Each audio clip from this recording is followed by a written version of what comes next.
May I kindly invite everyone to please rise for the singing of our national anthem.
Thank you. Please be seated. Good evening once again. My name is Musidi Mukhele, and I'll be guiding us through this evening's program. Welcome to this special edition of Unisa School of Business Leadership's Distinction Dialogue. This edition is convened in strategic partnership with the Department of Women, Youth and Persons with Disabilities and the National Press Club as we commemorate 70 years of the historic 1956 Women's March. The Distinction Dialogue is Unisa SBL's flagship platform where scholarship meets policy, business and society, and tonight it matters deeply. 70 years ago, more than 20,000 women marched to the union buildings and declared Watinta Bafazi, Watinti Mbogodo. 70 years later, the question is no longer whether women deserve a seat at the table, but whether that seat comes with power. Power to make economic decisions, power to own, power to lead, and power to ensure that no one is left behind. Our theme says it all. Empowered women empower the nations. May I acknowledge and sincerely thank our sign language interpreters. We are privileged to have 4 of them this evening. They are Nombuso Ntleko, Nicoline Dutoy, Charity Mabona, and Eugenia Jose. A few housekeeping notes. Restrooms are on my left, just after you exit the main conference venue, opposite the registration desk. And in case of an emergency, please remain calm and you will be guided by the occupational health and safety team. To all our guests joining us virtually via the live stream, good evening, and we welcome you as well. We are going to change the order of our proceedings this evening as Minister Sindisiwe Chikunga, as well as Deputy Minister Mapaseka Stiflitzike are not able to join us in person due to their parliamentary obligations. I'm told that Minister Sindisiwe, as she needs to board her flight back to Gauteng, is on standby to deliver the keynote address. May I get a signal if we're ready?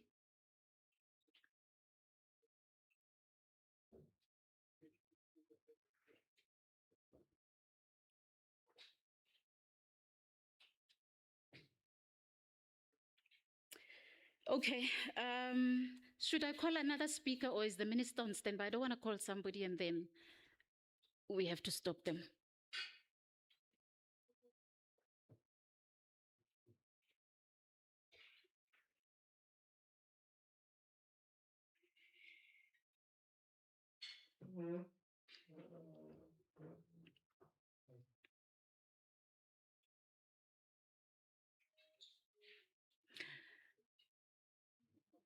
Okay, is it safe to call Professor Budeli Mfariseni, who's the acting Vice Chancellor for this evening, to officially welcome us here at Unisa SBL?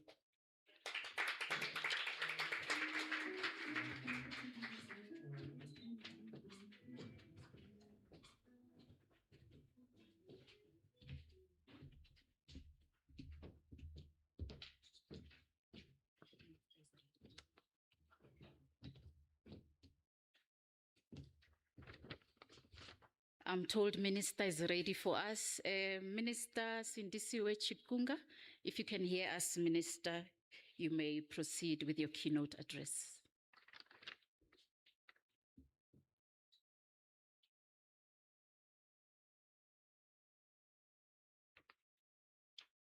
Now, thank you very much, Program Director.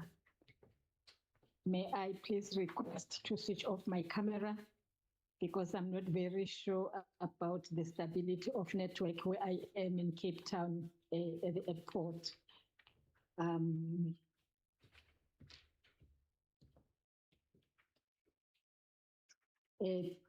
Program Director, let me begin by extending my sincere apologies for not being able to join physically. Owing to Parliament commitment in Cape Town, the situation has compelled me to participate virtually, and I sincerely regret this.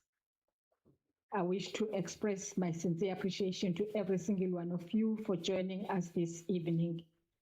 As it has been said, my name is Sindisiwe Chikunga, and I have the honor of serving South Africans as the Minister in the Presidency for Women, Youth and Persons with Disabilities.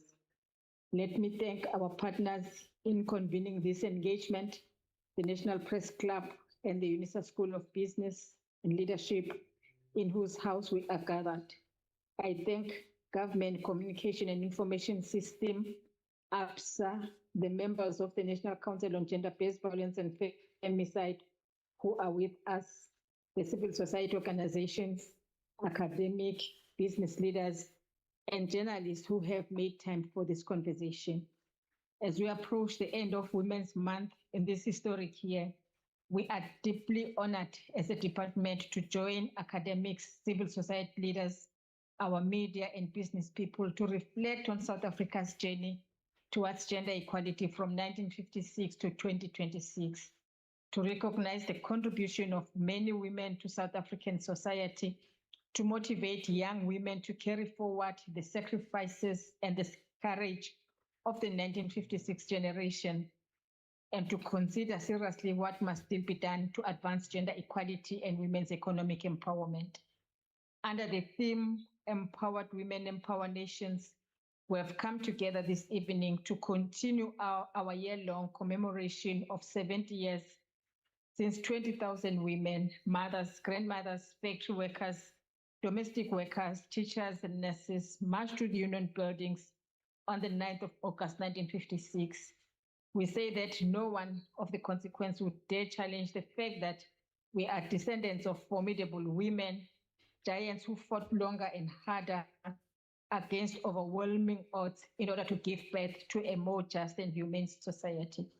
As we continue with our year-long Platinum Jubilee activities, we honor the day Lillian Ngoyi, Helen Joseph, Rahima Musa, Sophia Williams de Brave, and the thousands whose names history never recorded and who took part and stand against patriarchy and racism at a time when doing so placed one's very life on the line.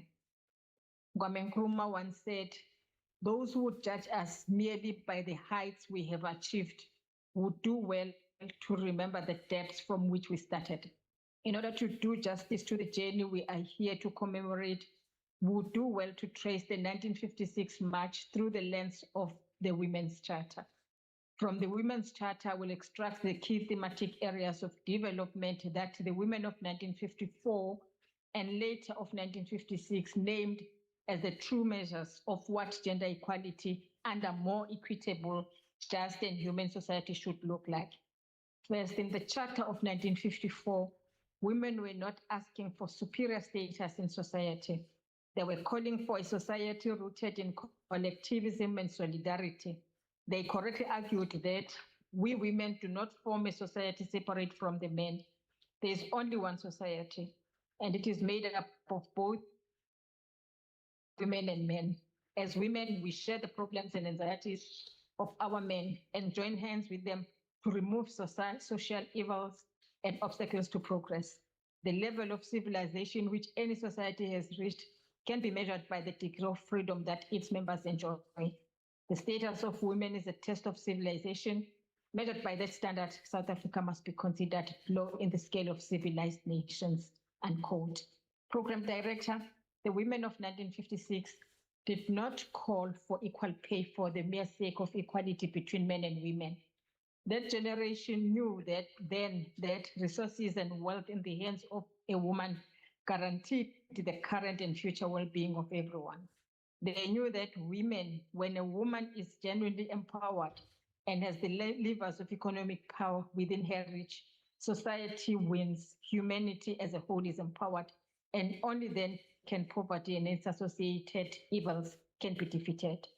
Their idea of gender equality transcended the mere status of an individual woman and an individual man. Most importantly, the women we are here to honor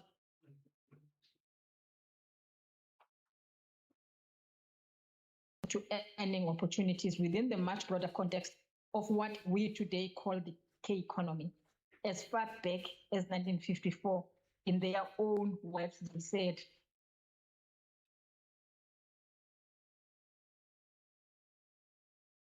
said, we women share with our menfolk the cares and anxieties imposed by poverty and its evils. As wives and mothers, it falls upon us to make small wages stretch a long way. It is we who feel the cries of our children when they are hungry and sick. It is our lot to keep and care for the homes that are too small, broken, and dirty to be kept clean. We know the burden of looking after children and land when our husbands are away in the mines, on the farms, and in the towns earning our daily bread. Program Director, what is especially outstanding about that statement is that they were elevating the fight against teenage pregnancy and advocating for positive masculinity long before either became a policy buzzword. Program Director, the income and wealth inequality that remains South Africa's fault line is not a recent development. Lilian Ngoyi and the women who marched on the union buildings predicted that such inequality would be the root of the evils that would later bedevil South African society in 2026. Had we listened and had we studied the Women's Charter carefully, we would have heard the following caution. They said, these are evils that need not exist. They exist because the society in which we live is divided into poor and rich, into non-European and European. They exist because there are privileges for the few, discrimination and harsh treatment for the many. We women have stood and will stand shoulder to shoulder with our menfolk in a common struggle against poverty, race and class discrimination, and the evils of the Calabar. Program Director, I've spent this much time on a document written in 1954 for a reason. The Women's Charter is not a museum piece. It is the founding mandate of the department I lead. This dialogue speaks directly to the mandate of the Department of Women, Youth, and Persons with Disabilities. Our responsibility is to advocate, mainstream, lead, coordinate, monitor, and evaluate the work of government and private sector so that women, young people, and persons with disabilities can participate fully in the social, political, and economic life of the country. We work to ensure that laws, budgets, and programs remove discrimination, expand access to education and work, support enterprises and leadership, and protect every person's right to live free from violence. The Women's Charter of 1954 gives us a clear measure against which to judge whether this mandate is changing people's lives. Read against that mandate, the charter is a work program. It demanded equal pay. That is our gender wage gap work. It demanded the right to own, inherit, and dispose of property. That is our land and productive assets work. It demanded childcare for working mothers and named the labor of the home. That is our care economy work, paid and unpaid. It demanded the removal of laws and customs that subordinate women. That is our legislative review and gender-based analysis work. It described violence, poverty, and dependence in one breath. That is our gender-based violence and femicide work. 72 years later, we are still executing their instruction. Program director, this is a room of journalists. So let me be specific about what is actually happening rather than what is intended. 5 items I will focus on. We're building a South Africa's care economy strategy. As part of our G20 legacy project, work continues on the development of a care economy strategy for South Africa. That is the Charter's oldest unfinished demand. Until the work of raising children, nursing the sick, and holding a household together is treated as an economic activity, every labor statistic in this country understates what women do. The strategy is in development and it will be taken through the government processes. We're also confronting an uncomfortable fact in that our most recent National Time Use Survey dates from 2010. We cannot build a care economy on 16-year-old data, and we are making the case for a new survey. Through Work Corner, we are advancing gender-responsive budgeting. The Women's Economic Assembly has moved this from a technical conversation among economists into a public demand. Gender-responsive planning, budgeting, auditing, monitoring, and evaluation ask one question of every allocation in the national budget. Who does this money actually reach? We are working to embed that question in the budget process itself, in the planning process itself, in the monitoring and evaluating, even auditing processes themselves, so that it is asked before money is voted rather than in an evaluation report 3 years later. We have appointed the National Council on Gender-Based Violence and Femicide. This gives practical expression to the National Strategic Plan on Gender-Based Violence and Femicide. Our own 5-year review of that plan found that the absence of a centralized, multi-sectoral accountability body was undermining delivery and oversight across every pillar. That gap is now closed. The Council exists to hold every department and every sector to what it promised. We've moved the Public Procurement Act from signature to regulation. Following the signing of the Public Procurement Act, government has gazetted the regulations. That pushes us one step closer to legislating that 40% of government procurement that goes to women-owned businesses. I want to be plain about why this matters. For years, the 40% was a presidential target with no legal teeth. And the Commission for Gender Equality found in its 2022 study titled A Promise Without Commitment that many organs of state were not implementing it, and some were not even aware of it. A target without an instrument is a wish. We now have the instrument. We're a step closer to a cooperative bank for women. Following its registration with the Prudential Authority, we are moving towards the implementation of a cooperative financial institution owned and governed by women themselves. A contract without capital is not inclusion. This institution exists to close that gap from the inside, rather than asking women to keep queuing at doors that keep closing. Alongside those 5 areas of progress that I can report to in this meeting and this evening under Raj, the broader record attests that we have come a long way. It is very true that women make up 43.5% of our National Assembly, up from 28% in 1994, and 43% of the executive, that is ministers, up from 3 women in 1944. 45% of our 253 judges are women, up from 2 in 1994. And a South African woman serves as the Chief Justice in this republic. More than 60% of the graduates of our colleges and universities are women, and we are prioritizing their representation in science, technology, engineering, the arts, mathematics, and artificial intelligence. Between 1994 and March 2026, nearly 3.6 million housing subsidies were approved, with 58% going to women, and women constituted 59% of beneficiaries with disabilities. In 2024-25, 60,518 DNA samples were processed. 447 victims were assisted through 66 Tutuzela care centers, and 3,697 sexual offense convictions were secured, with more than 79% resulting in direct imprisonment.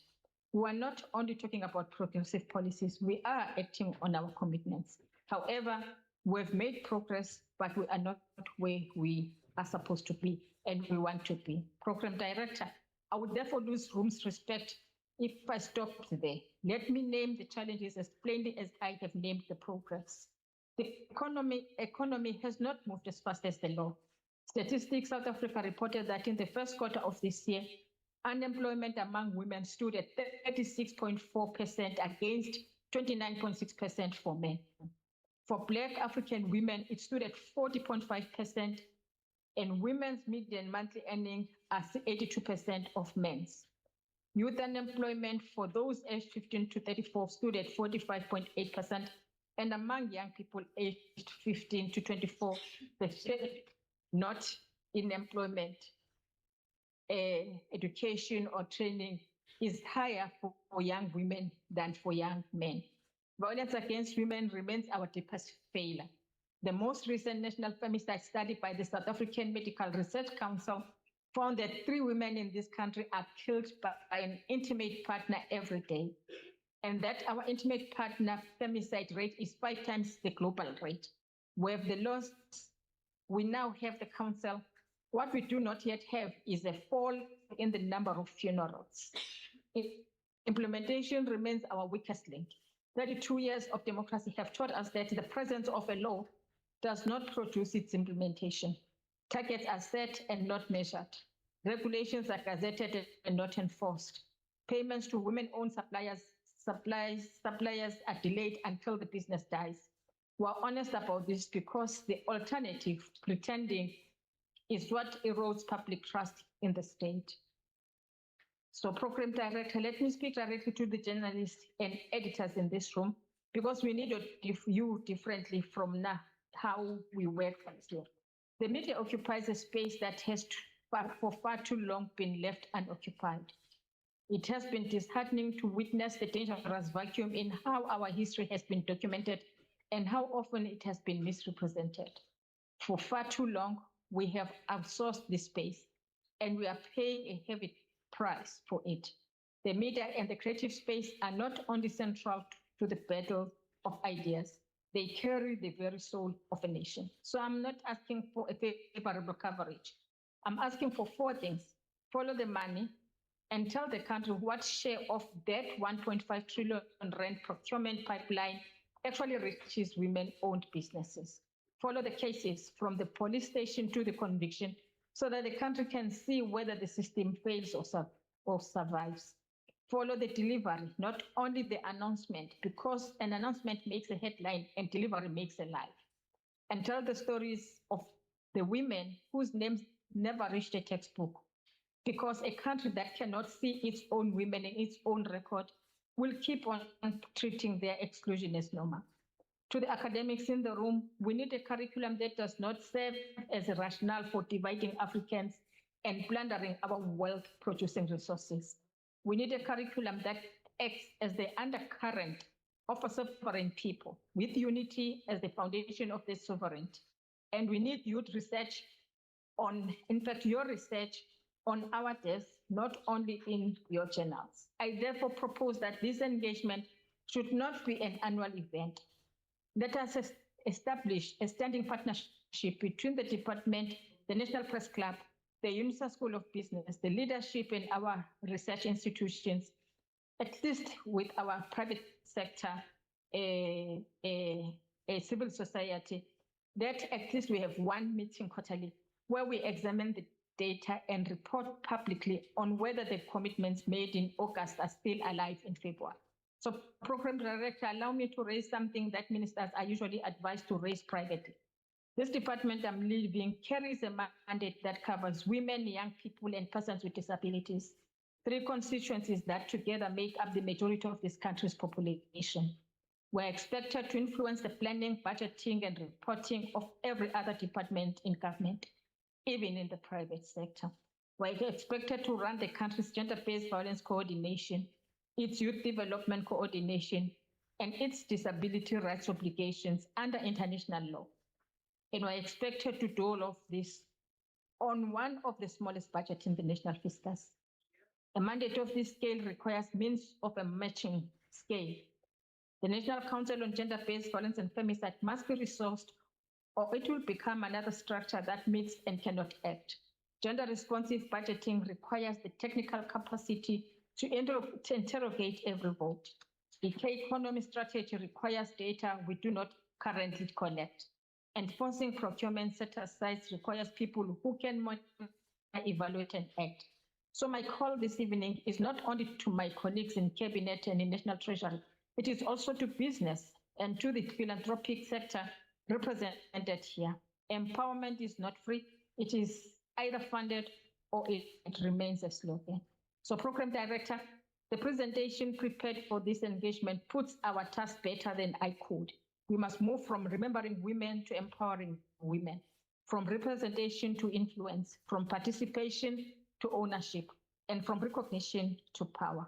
That requires more than a theme for 1 August. So this evening, I want to propose that Empowered Women, Empower Nations becomes a movement rather than a slogan, one that outlives this commemorative year and carries us to 2096, when this country will mark, in fact, yes, 2056, when this country will mark 150 years since the women of 1956 walked to the Union buildings. I'm calling it the Charter Combat, 70 years, 5 promises. It takes its contents from the Women's Charter of 1954 and its measures from the country we actually live in. It measures the country.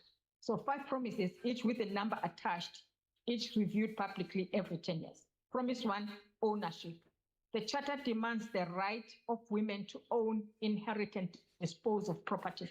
We will measure ourselves in hectares transferred, title deeds issued, and businesses registered in women's names, not in policies drafted. Promise 2, earnings. The Charter demanded equal pay for equal work. Women's median earnings currently stand at 82% of men's. We'll report that gap publicly every year and will close it. Promise 3 is care. The Charter named the unpaid labor of the home before any economist did. We'll build a national care system, count care work in our national statistics, and pay the people who do it. Promise 4 is safety. The Charter described a life free of fear as the precondition for everything else. We'll measure this in 1 number only, the number of women killed. Nothing else counts as progress on this promise. Promise 5, all women saved. Promise 5, power. The Charter refuses the status of the minor, which by 1994 women were. Will legislate women's presence in the courts, on boards, in parliament, in corporates, in cabinet, as CEOs, as chairpersons of boards, and in every structure where power is exercised, because encouragement has carried us as far as encouragement can. 5 promises, 7 decades, 1 public report card every 10 years in a room like this one. That is what Empowered Women, Empower Nations means in practical terms. And it means that women in this room in 2036 and in 2056 and in 2096 will be able to open a document and see whether we told the truth. Program Director, let me close by saying something that governments do not say often enough. We do not have all the answers. This engagement is not a briefing in which government tells the country what it has decided. It is an invitation. We have come here to listen to the academics who study this terrain, to the journalists who report what we would rather not read, to the civil society organization who reach women who do not reach, in fact, we do not reach. And to the businesses that must open the value chains we keep talking about. We want your positive feedback and we want your criticism, because the second is usually more. Tell us where we are, tell us what we have missed, we'll be better off it. 70 years ago, 20,000 women stood outside the union buildings in silence for 30 minutes. They were not asking permission, they were serving notice. Let us serve notice against this again this evening, that the next 70 years will be measured, reported, and answered for. I thank you very much.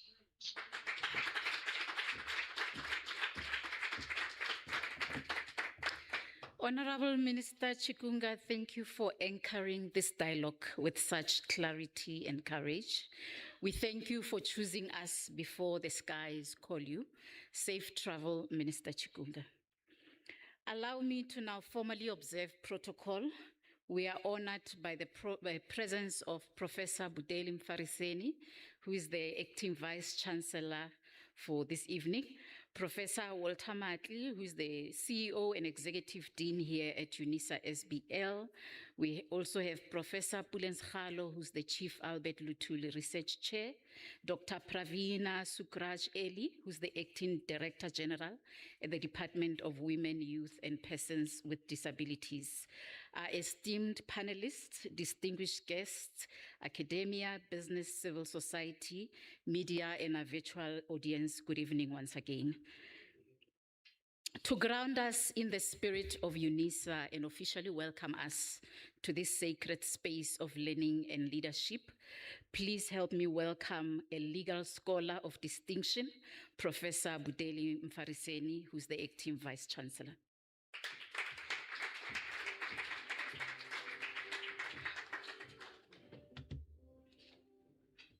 Thank you, Program Director, Musidi Mukhele, Principal and Vice Chancellor of the University of South Africa, Professor Puleng Nkabula, members of the Unisa Council present today, members of the University Executive Management here this evening, our eminent guest speaker, the Minister of Women, Youth and Persons with Disabilities, Sindisiwe Chikunga, who joined us online and has just given her keynote address.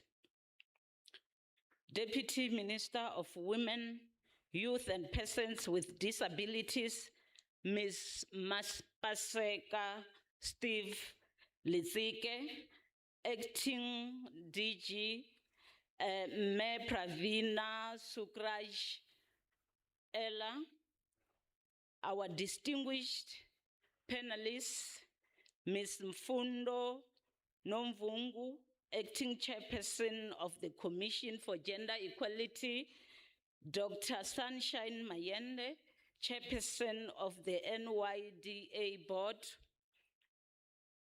other representatives from national, provincial, and local government, members of the diplomatic corps representing various countries to South Africa, Her Excellency Ambassador Nozipho Joyce Nkakato Diseko, Ambassador Welile Nhlapo, Senior Political Advisor at the African Center for the Constructive Resolution of Disputes, Dr. S. Miende, Executive Chairperson of the National Youth Development Agency, Dr. M. Masalise, National Executive Chairperson of Women in Logistics and Transport, South Africa, Ms. P. Banda, Continental President of Young Women of Africa, Ms. E. Mabote, Chairperson of the Ekurhuleni Women's Empowerment Forum, Professor S.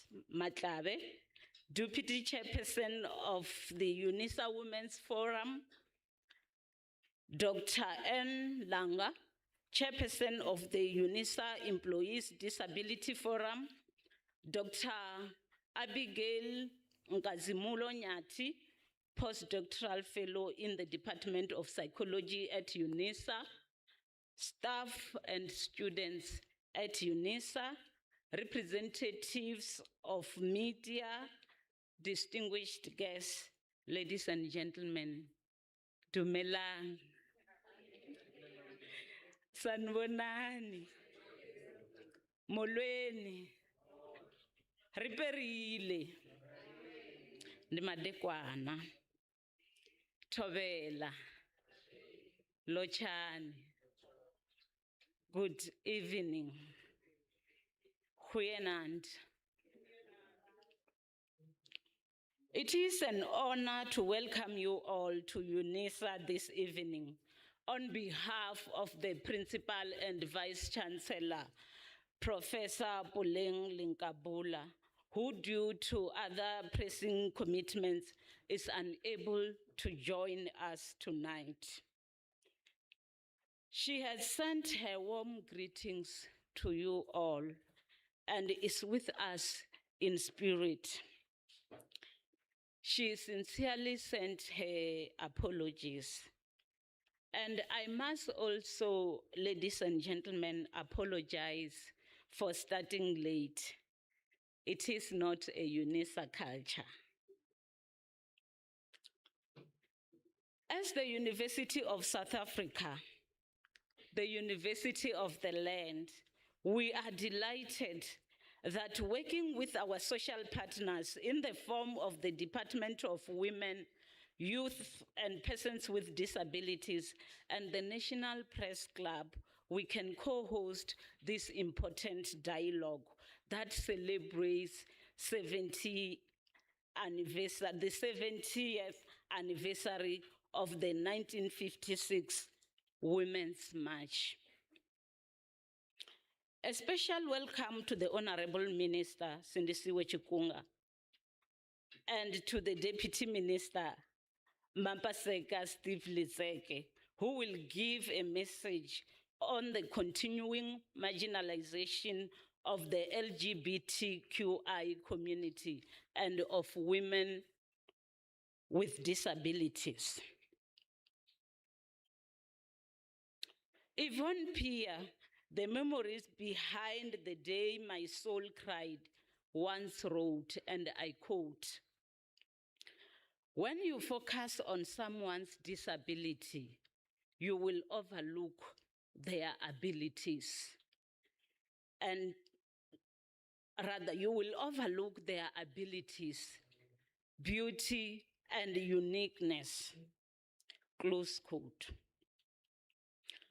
Unisa prides itself on access for all, able-bodied or living with disability, in the spirit of South Africa's white paper on the rights of persons with disabilities and its shift from a charity and medical model towards a human rights and social model of disability. As Caster Semenya, our two-time Olympic 800-meter champion, had said, and I quote, "Be yourself, embrace your uniqueness, and do not let anyone else define your worth." Close quote. We are especially honored tonight by Ms. Sophia de Bruyn, one of the foremost leaders of the 1956 Women's March, who continues to inspire us to remain true to this historical mission of total emancipation of our people, especially women. Many thanks to the Graduate School of Business Leadership, Professor Matli and colleagues, conveners of this distinguished dialogue, to every leader from business government, civil society, academia, and the media who joins us tonight. Above all, a warm welcome to the women of South Africa in all our diversity. We call this the distinguished dialogue for a reason. Distinction is not about different. It is about having the courage to engage in the conversations that others may avoid. Mary Scheer, the writer who gave us one of the most quoted definitions of feminism, said, "Feminism is the racial notion that women are people." 70 years on, that notion remains unfinished business. On 18 June 2026, President Cyril Ramaphosa stood at the Union Building to launch the Milestones of Freedom campaign, honoring the past, delivering the future, naming 4 milestones we carry together this year: 30 years of our Constitution, 50 years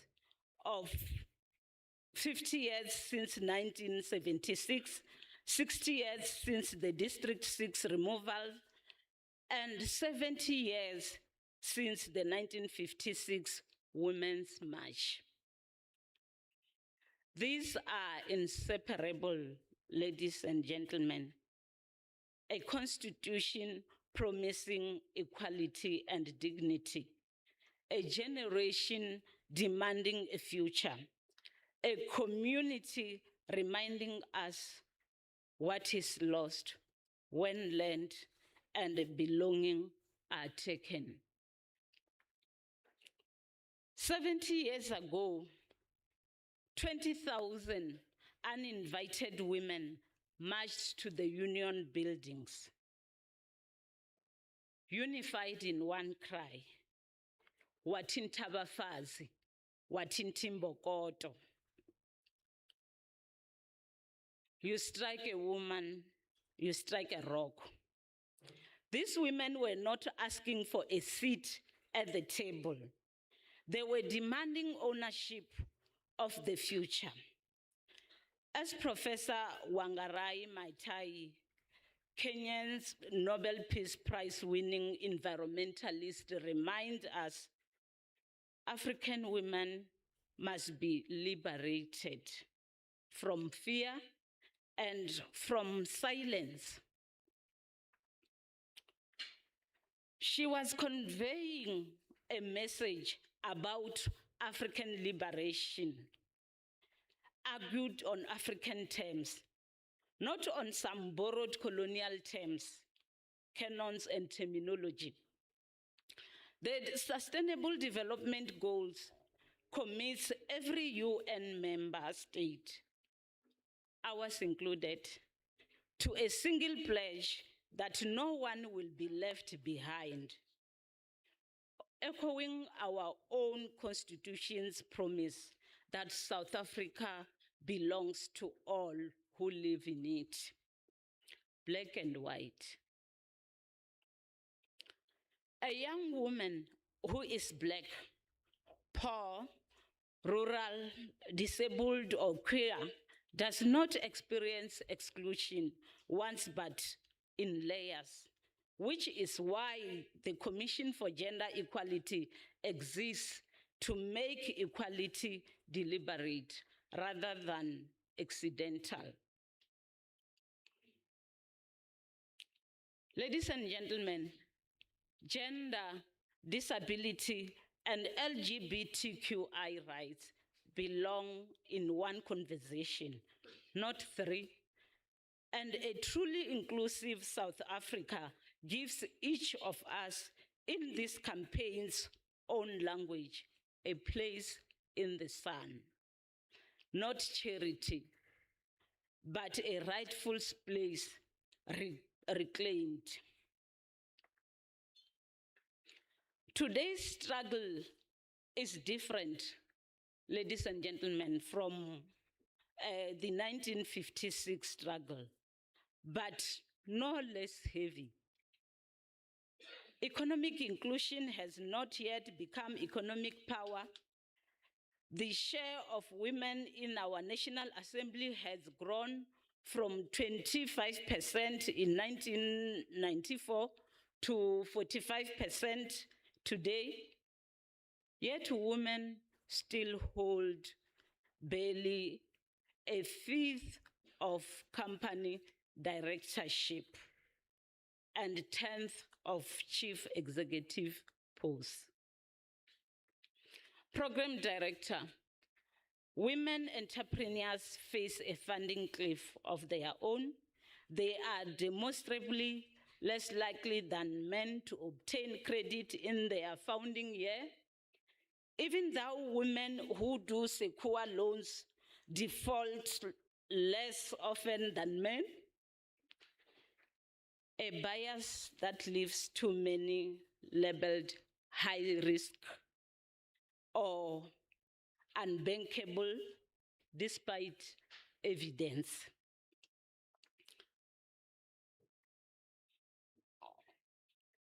Safety too is an economic issue. Gender-based violence continues to keep women from night shifts, from certain industry, and from leadership itself, as South Africa's National Gender-Based Violence Study confirms. And a qualification is no longer a guarantee. Women's unemployment is at 36.4%, and it continues to outstrip men's to 12.2% this year. Education is the answer Unisa was built to give.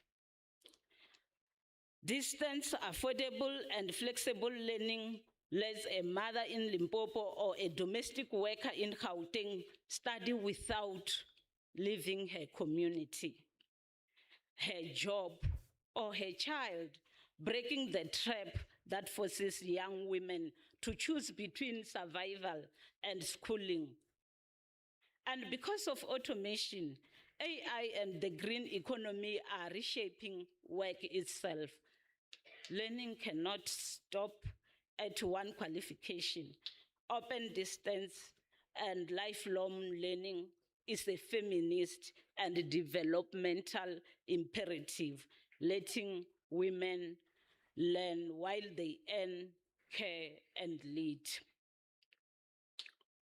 Our National Development Plan commits us to eliminate poverty and reduce inequality by 2030.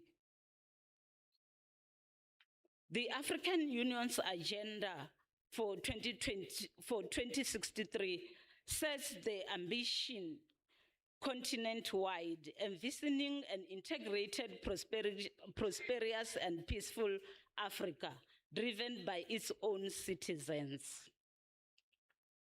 Neither is possible in a fractured society. Social cohesion is the shared belief that every citizen, whatever their gender, ability, sexuality, or geographical, has a legitimate claim to a place in the sun. What Ubuntu has always taught us of a person being a person through others.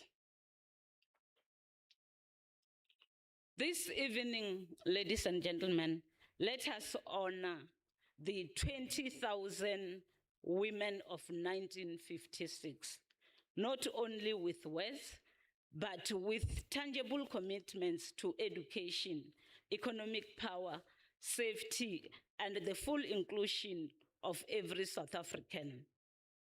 Let the distinguished dialogue be frank, uncomfortable when necessary, and solution-orientated.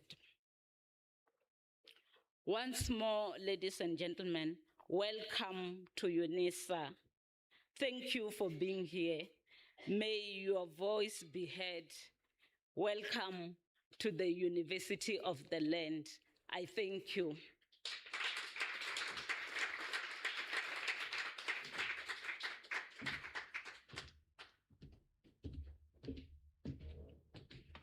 Thank you very much, Professor Mfariseni, for that warm and profound welcome.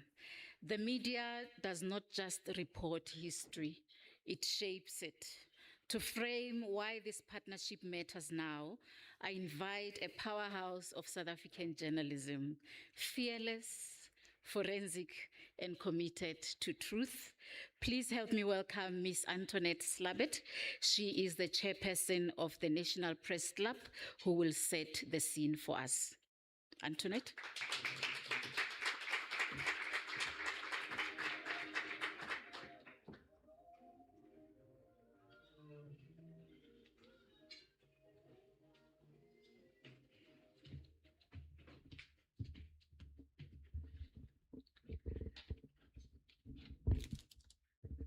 Thank you, Musiri, and good evening, ladies especially. Ladies and gentlemen, all protocol observed. It's already quite late, and I think the scene has been set to a large extent. But I would like to ask you to just stand still for a moment, or sit still. You're all sitting. And think back to those women in 1956. It was before I was born. I think most of you were not born by then, but I did grow up during apartheid, and as you can see from my complexion, I saw it from a different side than most of you saw it from. And I want to challenge you to look, if you drive through the streets of Pretoria, the middle class, older suburbs, look at the houses. You will see there's a house, and next to it there's a garage. That's how the houses were built those days. The civil servant lived in the house. It was financed by a loan from government or subsidy. And next to the house, there was a single garage and a servant's quarter, a bediendenkamer. A small room, usually with a toilet outside, and that is where the servant lived. A black woman who usually worked 7 days a week. From early morning, the breakfast must be ready when the family gets up, until late evening. After dinner, she still has to wash the dishes. That woman had to leave her children, most probably with her family in the rural areas. There were no cell phones to contact them. The husband, if there was one, was on the mines. And she was not even allowed usually to get visitors, because the family didn't want other black people on the premises. Many of those women were among the 20,000 women who were courageous enough to confront the Makulubas of those days, the Prime Minister Strydom, with a petition, because what the apartheid government wanted to do was to extend the pass laws to women as well. Now, those days, women didn't have voting rights. Obviously, black people didn't have, but even white women only got their voting rights fairly recently at that stage. But women were not, they didn't have cars, they didn't have jobs in most cases, even white women.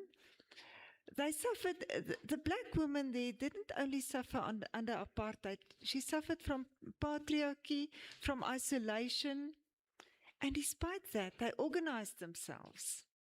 And why did they do that? Under the leadership of Lillian Ngoyi, Helen Joseph, Rahima Musa, Sophie de Bruyn, they organized themselves under those conditions where they were not allowed to walk freely because they had to work. They organized themselves because they said, we shall not rest until we have won for our children their fundamental rights of freedom, justice, and security. They knew they were fighting for those little ones. And that is something special that we as women have. We are the ones who give life, and we are the primary caregivers, even when we have jobs, even when now we are in positions of power or apparent power. We are the ones who hold that baby. When you breastfeed the baby, you look at its eyes, or in his eyes when he looks at you, and you ask yourself, what is going to be the future of this baby? And that is what motivated those women. And I think that is what also has to motivate us today. That is what we have in common with them. We have to secure a good future for our children. The challenges may be different. We have got the voting rights now. We are fairly liberated. But there are other challenges. We've heard so many things that the minister and the prof now mentioned: joblessness, crime, teenage pregnancies. There are so many, and we all know of them. But we must now find out what Strydom found out, the Makulubaas, or that's what he thought he was.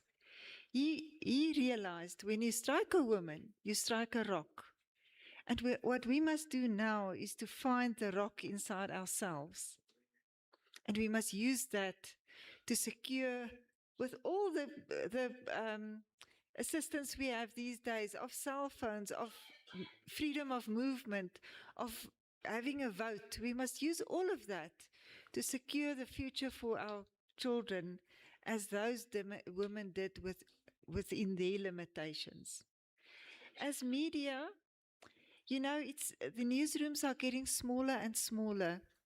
And it's really a concern, because newsrooms don't have money and people to send out to rural areas anymore. In most cases, the stories are all in most cases, I think I can say that with conviction. Stories are done over the phone or via Teams, that kind of thing. The photographers who go out and document, when I started at Beeld, there were, I think, 7 photographers, full-time photographers in Pretoria. They're not there anymore, I can tell you. But we must find creative ways of going out to those communities, listen to women, and tell their stories, because otherwise we will fail them. As much as women have a special position, being the caregivers and the life givers, we as journalists can tell their stories. We also have a special role, and we must use that, because those women in 1956 didn't do that in vain. We cannot allow a situation where they sacrificed so much, they risked so much, and now we drop the ball, not as media and not as modern women. I hope tonight we can really crystallize what needs to be done, and we can take it to heart, and the doing can start. As we've heard earlier as well, plans without implementation means nothing. Thank you.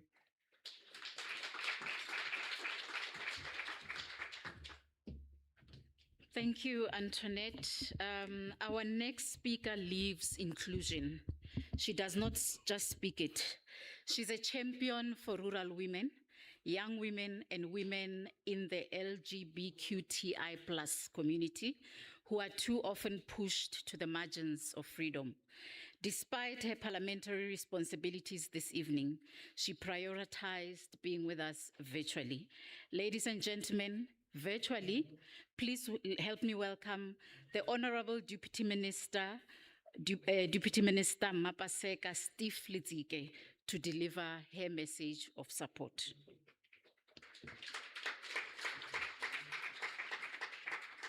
Program Director, Minister in the Presidency, Honorable Chikunga, the leadership of Unisa, the leadership of the National Press Club, distinguished guests, allow me at the outset to apologize of not being physically present with you this evening. Parliamentary commitment have required me to be in Cape Town, but I did not want my absence from the room to become an absence from this most important conversation. I'm therefore grateful for the opportunity to stand in solidarity with you through this platform. There's a reason every newspaper has margins. They frame the page and tell the eye where the main story begins. But when society creates margin, it decides whose life belongs in the main text, whose voice is quoted, whose pain is believed, and who is reduced to a footprint. No democracy can call itself distinguished while some of the people remain at the edge of belonging. 70 years after the women of 1956 marched to the Union Building, we must resist telling Women's Month as a complete story. Those women confronted a state that regulated Black bodies, restricted movement, and reproduced women's economic dependence. Their struggle was therefore not simply for representation within an unjust society. It was the transformation of society itself. That distinction remains important, and our democratic project is not based on whether we believe that freedom means leaving people to compete within the inequalities created by colonialism, apartheid, or patriarchy. It recognizes that formal equality is insufficient when wealth, land, education, safety, and decision-making power remains unequally distributed. The democratic state must actively remove barriers, redistribute opportunity, and create the material condition in which constitutional rights can be lived. And this is the ideological thread connecting government's intervention since 1994 with the struggle for a total emancipation of all South Africans in our diversity. Our constitution established non-sexism and equality as an organizing principle of a new society. Laws recognizing customary marriages, protecting reproductive choice, addressing domestic violence, and advancing employment equity changed the legal status of women. The expansion of social grant, no-fee schooling, the school nutrition, healthcare, housing, student financial aid has reduced burdens historically carried by women. These interventions were not acts of charity. They reflected the conviction that the state has redistributed responsibility and that freedom without social and economic power is incomplete. They also recognize that public policy is never a gender-neutral approach. A clinic that is too far away from people, an unsafe transport system, the absence of affordable childcare may appear to be general service delivery failure, but their consequences are disproportionately carried by women. Social protection must, however, become a platform for economic agency. Women cannot remain permanent recipients at the end of the economy. They must become owners, producers, decision makers within it. And this is why our work on public procurement, enterprise development, financial inclusion, and the care economy seeks to move women from access to participation, from participation to ownership, and of course, ultimately from ownership to dignity. The same principle informs our response to gender-based violence and femicide. Through the National Strategic Plan on GBVF, the appointment of the National Council, and the declaration of GBVF as a national disaster, government has recognized that violence is not a private misfortune. It is a structural crisis sustained by unequal power, economic dependency, and social norms that teach men entitlement over women's bodies. Yet the strength of public policy is ultimately measured by the experience of the person who needs it. It must be felt in the police station where a survivor seeks protection, in the courtroom where her dignity must be preserved, in the clinic where she requires care, and in the economic opportunity that gives her the power to make informed choices about her life. The process and the progress of our democracy must similarly be judged by those still furthest from power. If it is the deaf woman unable to report abuse because no interpreter is available, the wheelchair user invited into public life but confronted by stares, and the queer woman whose competence disappears from views when her identity becomes known, these are not special interest footnote. They are South African lives. This is part of why our Constitution is profoundly intersectional, because the dignity cannot be divided into departmental. The struggle against sexism cannot be separated from the struggle against racism, poverty, ableism, homophobia, transphobia. A woman's agenda that recognizes only one kind of woman will reproduce the exclusion it claims to oppose. So to the media gathered here, you do not merely report the public conversation, you help determine who enters it. Representation is not achieved by placing a marginalized person in frame once a year. It requires treating women, LGBTI persons with disability, all women in diversity as experts, leaders, and citizens, while refusing narrative that turn identity into spectacles. Visibility without dignity can become another form of violence. And this is responsibility that we must take with urgency, because an organized anti-rights movement is using fear and language of family values, culture, and religion to reverse hard-won freedoms. We must reject the false suggestion that African identity is incompatible with gender equality, bodily autonomy, disability inclusion, or LGBTI dignity. There is nothing African about denying another person's humanity. As we conclude, I want to return to the question of belonging. Belonging is deeper than being invited into a room. It is knowing that the room was also designed with you in mind. It is more than being visible. It is about having your voice respected, your contribution valued. And it is more than protection from discrimination. It is possessing the social, economic, and political power that shape decision that governs your life. Every woman must experience that belonging. The rural woman and the woman in the city, the young woman searching for the first opportunity, the older woman carrying generational knowledge, the woman with disability, LGBTI women, the migrant woman, the working class woman, and the woman whose life sits at the intersection of several of these realities. No one should have to edit herself to qualify for dignity. None should be asked to leave part of her identity outside the door before she may enter. Our democracy must be a home spacious enough for every woman in her diversity.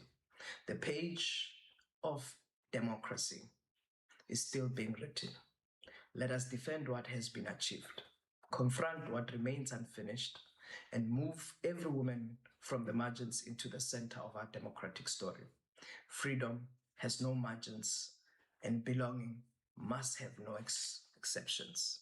I thank you and good luck with the conversation. Program Director.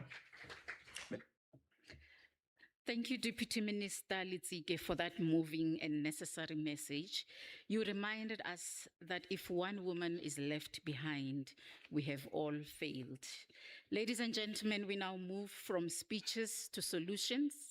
This panel brings together government, international development, constitutional institutions, and lived expertise at the intersection of gender and disability. Please allow me to introduce our distinguished panelists with power and purpose. I'll start first with Dr. Sunshine Miende, a formidable scholar and thought leader whose work interrogates power, gender, and economic transformation. She is the chairperson of NYDA. Dr. Sunshine, please join me in front. Secondly, Ms. Phumelele Mahlalela, representing UNFPA, that's the United Nations Population Fund, bringing the global lens on bodily autonomy, reproductive justice, and why empowering women is the smartest investment a nation can make. Ms. Mahlalela, please join us in front.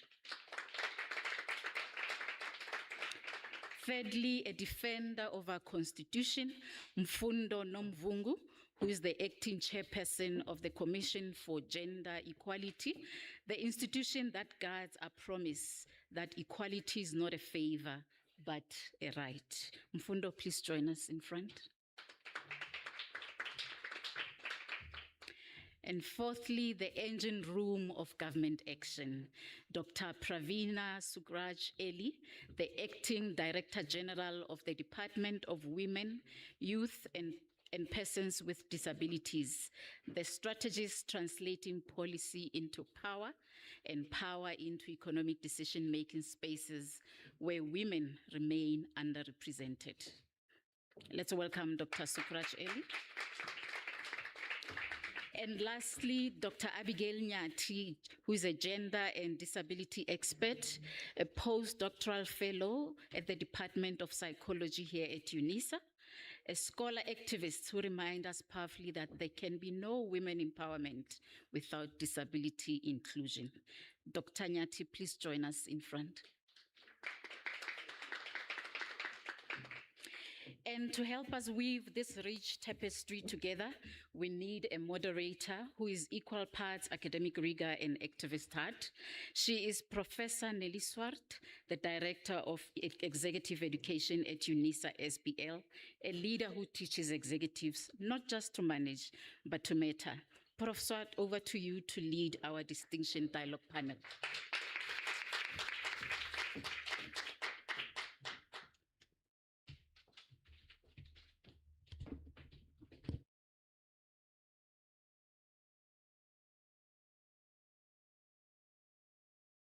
Ms. Mogele, I just want to ensure that I'm audible.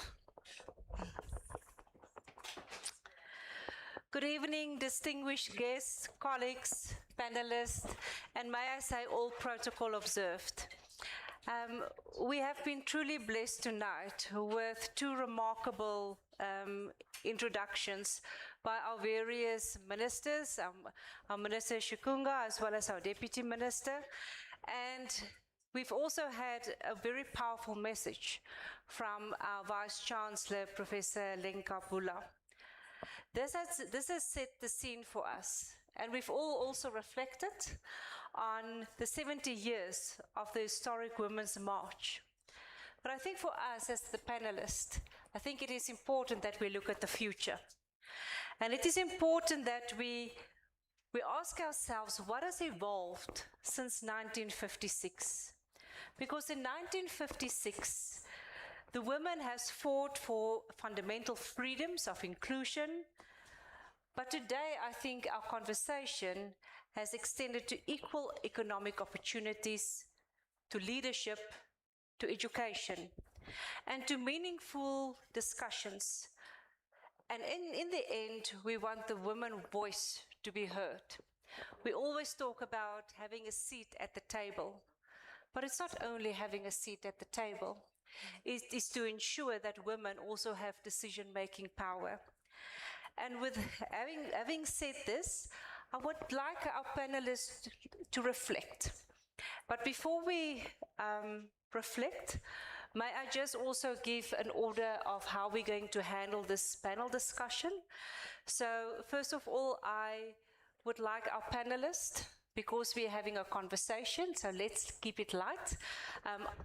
Although we have been introduced with our various titles, I am Nelly, so when I'm in industry, I like to be addressed as Nelly, and sometimes when people hear Nelly Swart, they hear Neliswa, so I also say, you can call me Neliswa. So therefore, panelists, if you don't mind, with all due respect, I'm going to address you by first name. Just to ensure that it is light. So Mr. Chikunga has set the scene for us, and she specifically referred to the theme of the Department of Women, Youth and People with Disabilities, where she made reference to empowered women, empowered nations. And therefore, I, with all, if I may refer to our acting Director General, can you maybe extend on what Minister has stated? And in terms of what is the expectations from the department on how we as academia, as well as the society, can support you with this specific mandate? Thank you. Thank you so much, Neliswa, for that question. Just to say, we as the department, to reiterate what Minister has said, is we want all of society, everyone, all stakeholders throughout the different sectors to actually see and play, identify and play their role in terms of what they are going to do to ensure the empowerment of women in their diversity in society. And I think that is why we have put forward the theme, Empowered Women, Empower Nations. We want there to be, from now, we want to shine a spotlight on all of us empowering women in their diversity in every way that we possibly can do in our respective industries, in our sectors, even within ourselves as individuals within society. And I think if all of us see ourselves as having a role to play, we will then have the empowerment that we seek to create. One thing that we want to do and we expect from all role players, private sector, different government departments, the media, journalists, traditional leaders, etc., is to ensure that we work together not in silos, but join hands and become partners in what we are doing. So when we say we don't want another talk shop, we like talking. Consulting is great. We believe if we do not talk, then we don't know what each other is doing. And therefore, this dialogue is critical and wonderful that we are having this dialogue. But with this dialogue, once we know and once we've talked, we must also ensure that we do. And I think that is critical. And one other most important thing that I want to highlight in terms of when we say empowered women, when we're saying shine a spotlight and play your role in terms of empowerment, cutting across social, economic, political, cultural, whatever empowerment it be, please do not see empowerment as charity. It is not charity. Empowerment must be seen within the contours of inclusion, inclusiveness, and ensuring that it's done within equity. Those are it must be resting on those pillars, because without ensuring inclusiveness and without ensuring equity, we will not have empowerment across the board to ensure that we have empowered nations. Thank you. Wonderful. Thank you so much, Director General Pravina.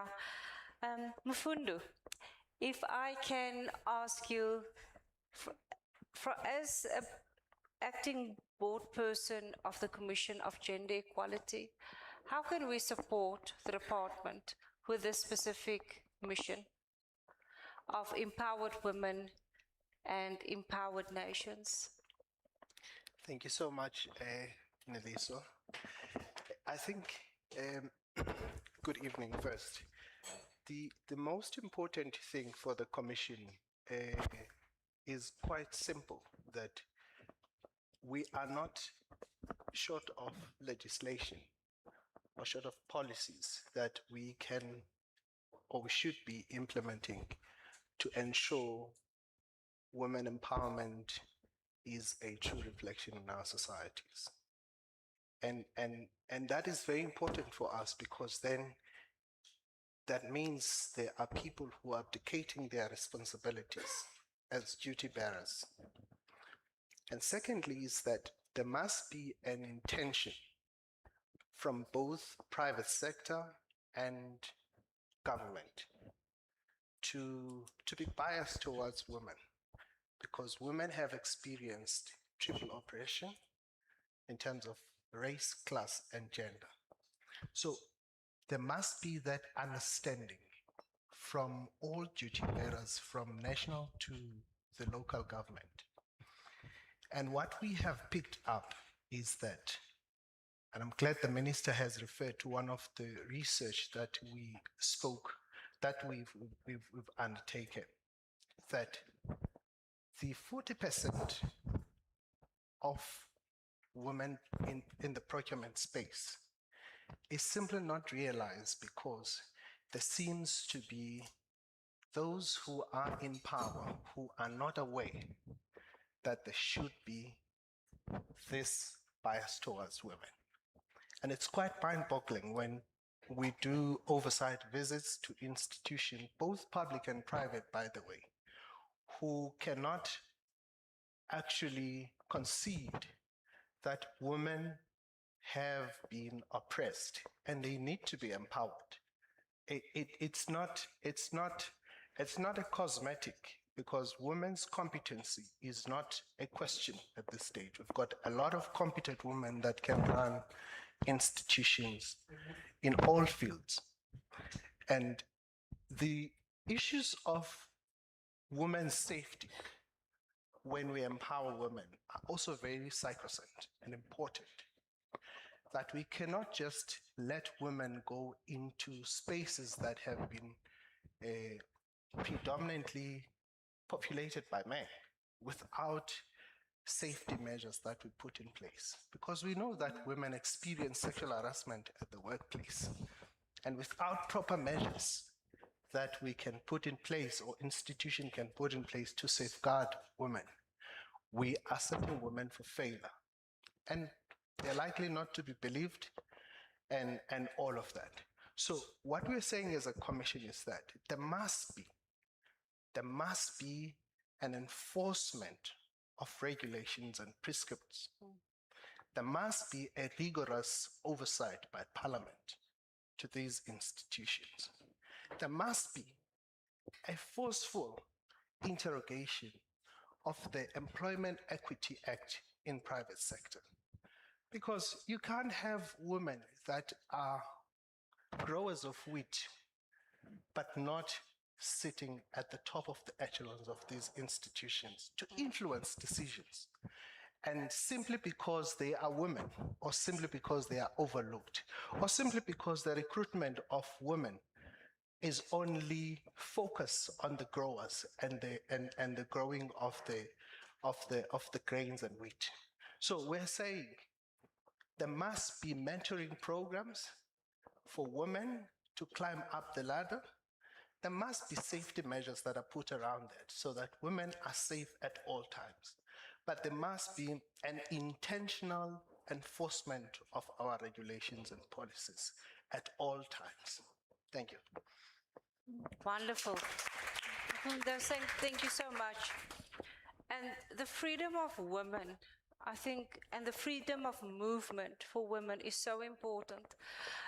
Last week I had the privilege to be in Durban at the beachfront, and it was after sunset, and it was so encouraging to see how many women are walking on the promenade.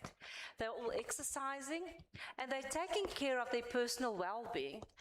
And if we can have more of these safe spaces where women can have a freedom of movement without any fear of intimidation, I think we can really have a wonderful society.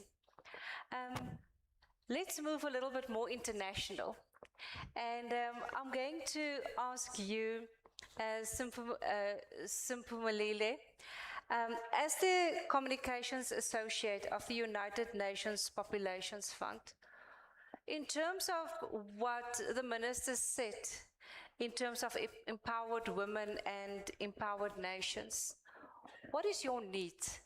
Because you're at the heart where women are exposed to gender-based violence, teenager pregnancies, and we often see that these women don't get the opportunities to excel later on in life.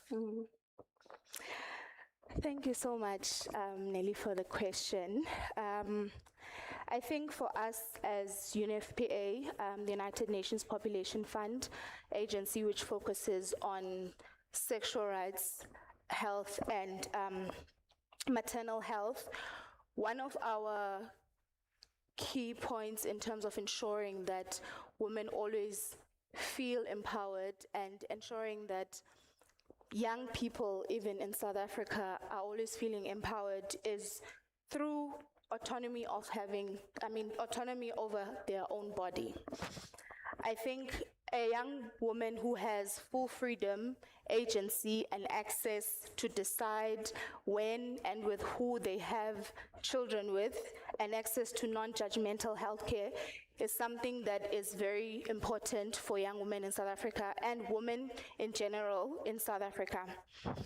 I also think one of our key components is also just around ensuring that young women live in a free environment from GBV, intimate partner abuse, harmful practices that are backed by protective legal and social frameworks, which we already currently have in South Africa. And thirdly, most importantly, something that some of my panelists touched on around educational agency as well. We want to ensure that every young person is supported by systems which keep her in school.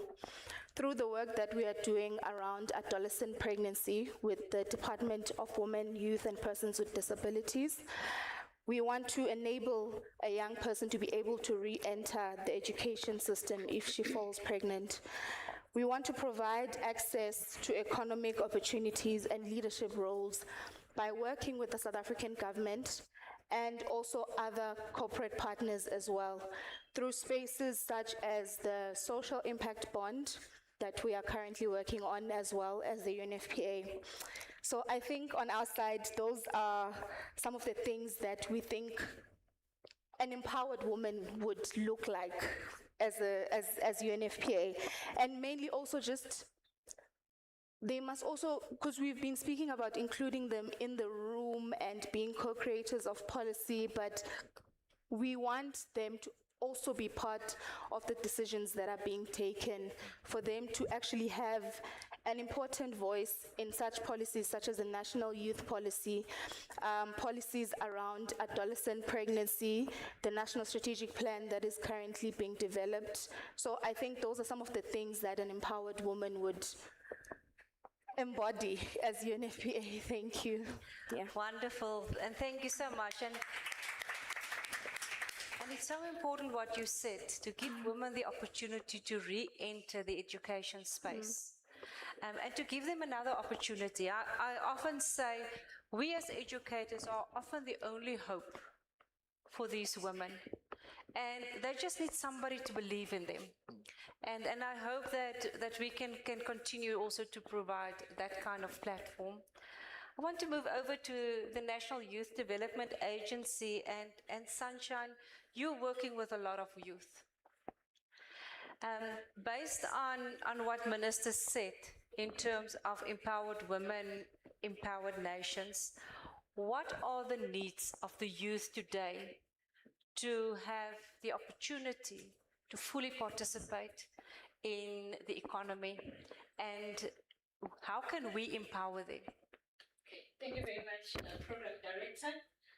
Greetings to the Acting Vice Chancellor, and we understand of the protocol that has been established, but to greet the CEO of the NYDA, is with me today, Mr. Bega, who's responsible for every other thing. But before I start, do we have young people in the room? Yes. Yes. Do we have young people in the room? Yes. Thank you very much for that question. I think for me, according to the NYDA, how we get to define what is an empowered woman. So an empowered woman is a woman who's able to go and look for funding for their businesses, and they don't face any challenges. And the challenge means from being sent back and forth because there's a document that you don't have, or you're not complying with this and that, and when they reject you, they don't even explain why they reject you. So that's an empowered, a woman that is not empowered. So an empowered woman, it means that they're able to access funding without any challenges. That's the first part. The second part is a woman that is empowered is a woman that is able to get a decent job. I do not agree on a notion that says that if you've gone to university, you must be a tailor at Shoprite. I don't agree with that. I believe that in South Africa we have a responsibility of giving credit to people that have gone to university. So an empowered woman is a woman who is a decent job. I'm not saying that the others, it's not a decent job, but I'm saying those that have gone to university at least. There must be credit to that. An empowered woman is a woman who has got access to data so that they're able to apply for a job, so that they're able to apply for funding. For an unemployed young woman in a rural area, data in South Africa is very expensive. So an empowered woman means that they're going to be able to have access to data so that they can apply for a job, so that they can apply for funding. However, also, maybe additional to that, an empowered woman is a woman that has access to education and access to opportunity. Many a times I always say, when people come and say, no, you young people, we are entitled, we want everything to be given to you. I always say that's not the case. Opportunities are not being provided to us adequately, so we do not know as generations or as young people. But it's because certain opportunities have been saturated in areas where we're not able to access them. So an empowered woman means that it's a woman who has got access to funding and is not being sent back and forth. An empowered woman is a woman with access to data, has access to education. But additional to that, an empowered woman is a young woman who has access to their certificates now that they've graduated and they are owing the university. And because I'm going to say this, and lobby is to say that a young woman who's going to university and they owe the university, but they have the potential of being employed. Can the universities give those certificates to the potential employer so that they get employed? Because it's a crazy idea for us to expect people to pay back the money of the university when they're unemployed. So an empowered woman means that they're able to have access to their certificates. That is why I think that the conversation of empowerment goes beyond the NYDA, goes beyond CGB, goes beyond the department. It's an inclusive approach. But the way to from here is the NYDA. The NYDA has what we call our funding program. This is where we give young people money from 1,000 to 250,000 to start their businesses. Because it's not everyone who's going to be employed. Some of us need to be employers. That's what NYDA is doing. But over and above that, because there are young people in the room maybe that might be looking for job opportunities, the NYDA has what we call our job database. But we also teach young people how to apply for a job, how to prepare yourself for an interview so that they become empowered. Because I don't think as women, we don't want dependence. Because many times young women stay in abusive relationship because they're dependent on their partners. So the NYDA empowers young women in order for them to empower nations as well. So the NYDA assists with that. Currently, yesterday we were engaged with SACA to say that there are people that have registered in the NYDA database and they need their qualifications to be verified by their potential employers. The NYDA is going to be that bridge, and we pay whatever money is needed by SACA so that young people are able to get jobs, because currently there's that requirement of a fee. So that's what we're doing as the NYDA currently, and I'm looking everyone in the room to support us with that particular call of saying that our certificates must be given to our employers. Then when we're employed, we're going to pay back the money that we owe the universities. So for us, that's what empowered young women mean, and that's what the NYDA is doing. Thank you. Wonderful. And thank you also for creating a solution. Because a financial block is probably the worst that can happen to a student. And I think all of us can share many horror stories of what you have gone through. So, and thank you for providing a solution.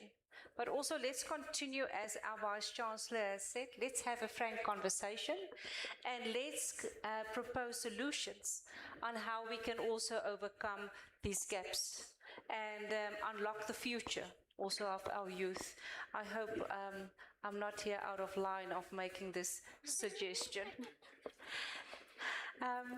Then let's move to academia. Abigail, you have done quite extensive research also in terms of the empowerment of women. Now you've listened to what ministers said about empowered women and empowered nations. Based on the research that you've done and observed, what are some of the gaps that exist that you feel we still need to address? Okay.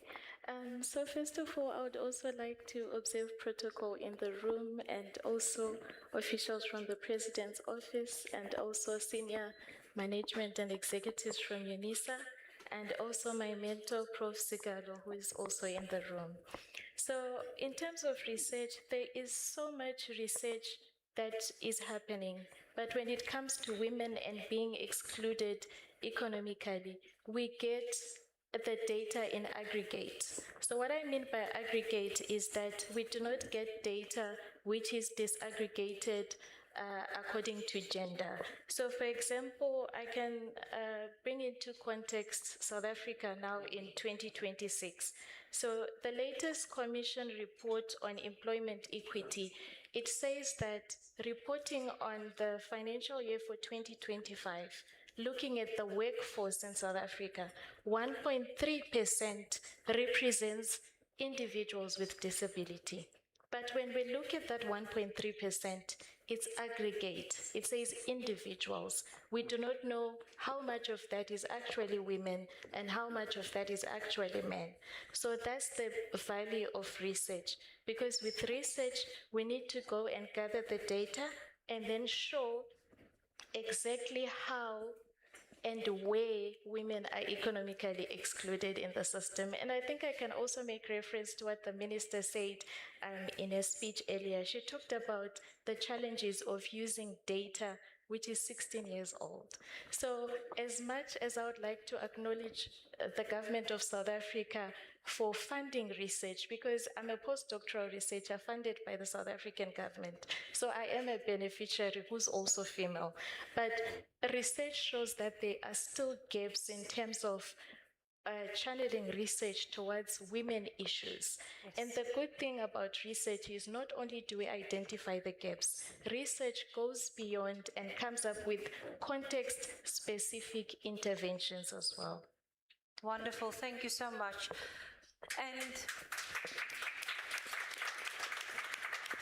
And what I've observed is that a lot of the advancements that we've made in terms of the empowerment of women was erased by the COVID-19 pandemic.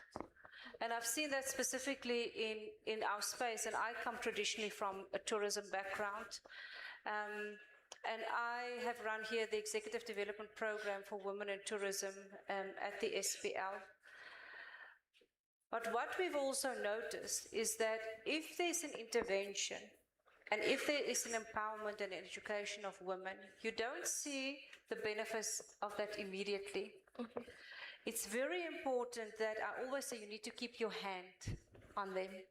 You need to mentor women. You need to walk the walk with them. And a lot of these progresses, you only see 5 to 10 years after they've gone through an education journey. And there's many case studies that we can share. So I don't think we must have instant gratification, because we might not get that. But I think we have to have the patience and we have to nurture, if I may add to what you have said. DG Pravina, if I may go back to you.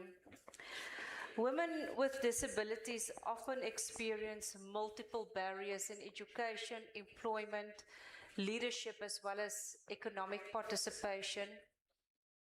From a government perspective, what interventions are being implemented to ensure that no one is left behind? Okay.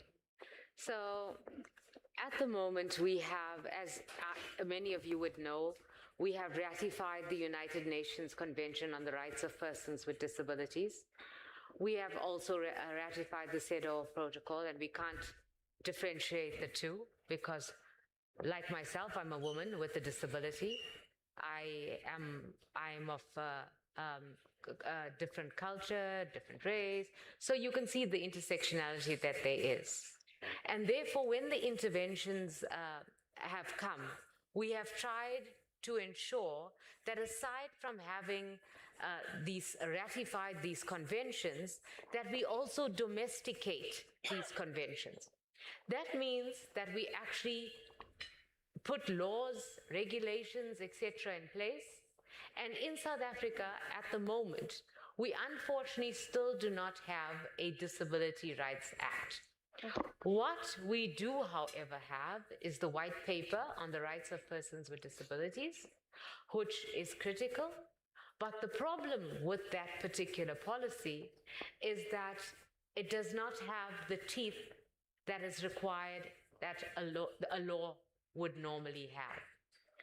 This, however, we have tried because every year as the Department of Women, Youth and Persons with Disabilities, we are the internal monitoring arm of government.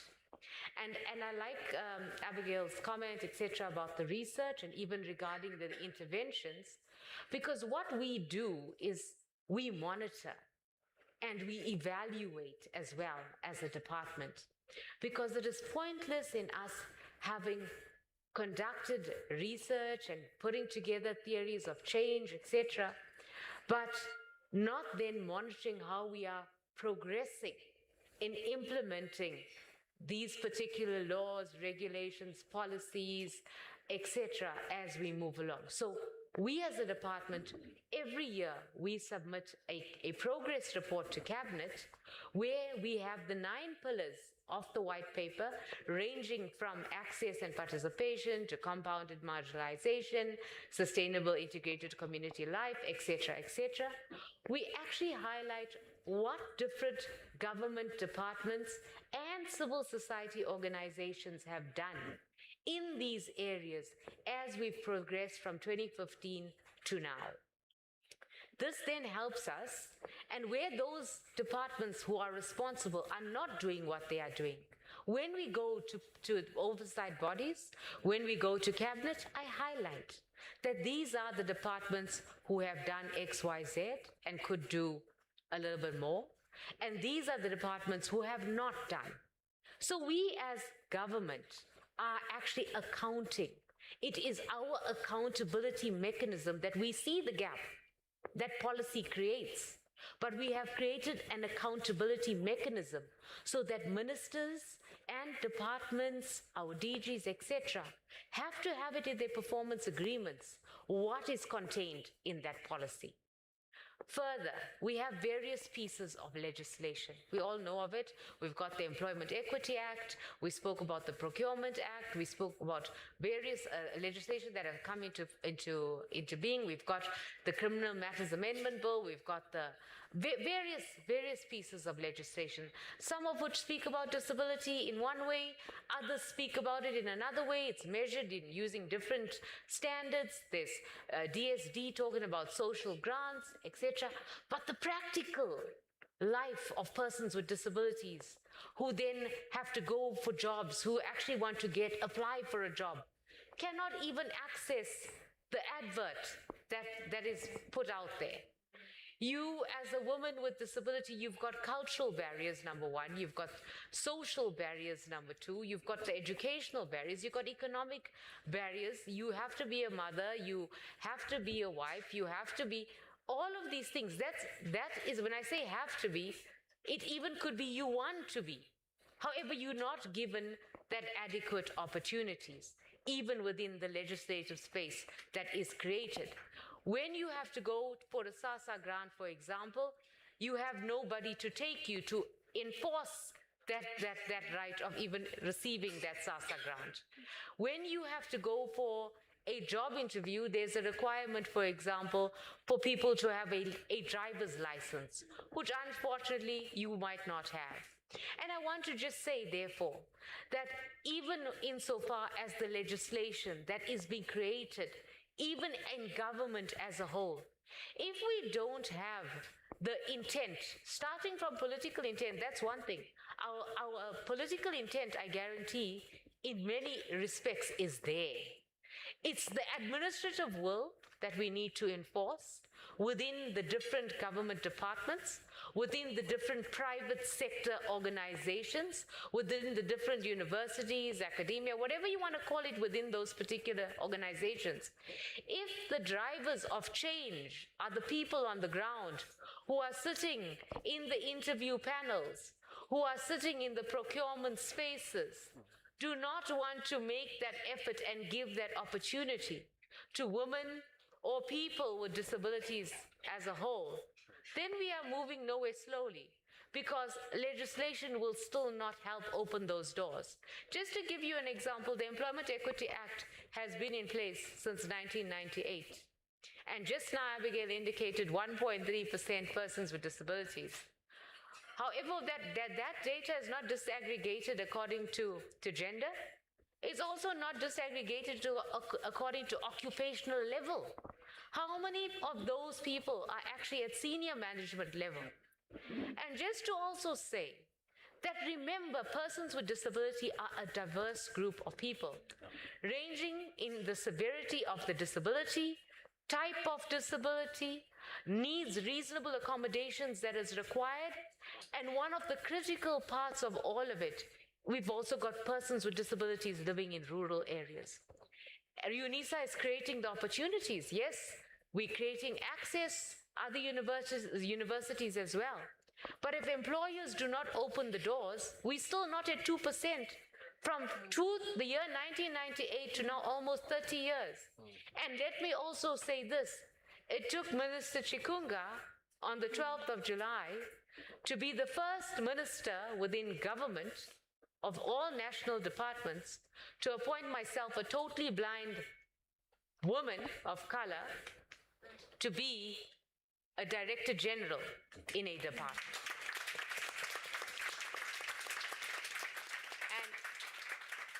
And what I must say is, it was done not on the basis of just to be an ornament or a token, but it was considered based on qualifications.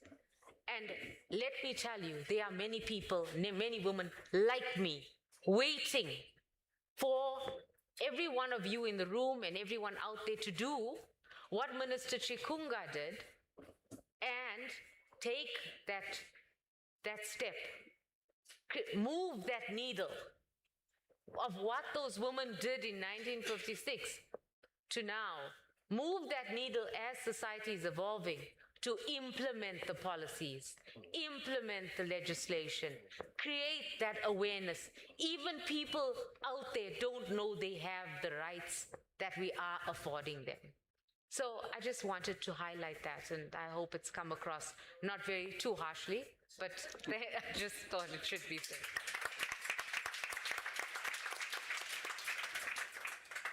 Director General Pravina, thank you so much, and very encouraging. And I think the department has set an example for many of us to follow. And thank you also for being unapologetic about the rights of people with disabilities. We really hope that we can continue to support the department also in getting the act, the National Act for people with disabilities also in place. I want to go back to the NYDA and specifically to you, Sunshine. You've mentioned that the certificate for a woman is critical. But besides that limitation, what other struggles do women have? And what can we do to bridge the gap between education and to give them access to employment, entrepreneurship, as well as leadership positions? Thank you very much, Nikki, for that question. I think for me, the problem is big. It's hard being a woman. I always say this every day. And for me, the most vulnerable people or vulnerable women, or the set of women that become more vulnerable, it's young women from rural areas. And it's based on the fact that people from rural areas, they struggle to access opportunities. Some of them will die in their lifetime without even coming into this particular room. And some of them have even lost hope because of the challenges that they're faced with. I also always say that poor service delivery in municipalities affects women more than it affects men. Because when there are no street lights, it's women that are forced to walk in the dark. Yeah. then it speaks on the issues of safety. When there is no water, it's women that are forced to go and fetch water from the can when a man doesn't. When electricity is not there, it's women that suffer. So the challenges that are facing women are quite complex, and they differ from section to section. But then how do we bridge the gap? So it comes from skills development, that's the first one. I always say that those days there's the beauty industry that I always encourage young women to get into. To do your face full bit. Do you know how much it costs in Gauteng?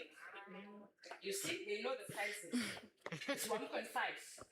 To do your face that you're going to wash by the end of the day. To install, you see no one has installed it. A proper installation is often designed. So I always say, as women, some of the challenges that we're faced with, I really think that entrepreneurship should be the way out of it. Yes. Currently, we're also going to be running a makeup masterclass to teach young women how to do their makeups and do others. These are practical things that the NYTA is going to be doing. So that if a young woman has 5 clients over the weekend, can you see that the same woman is a millionaire for it? which means in a month it's more than 50,000 rand. So those are the things that I really think that as a country we need to move beyond just speeches into practical actions that are going to empower young women through skills development. And I don't believe that skills development should be something that we imagine. Some things are practical just in front of us.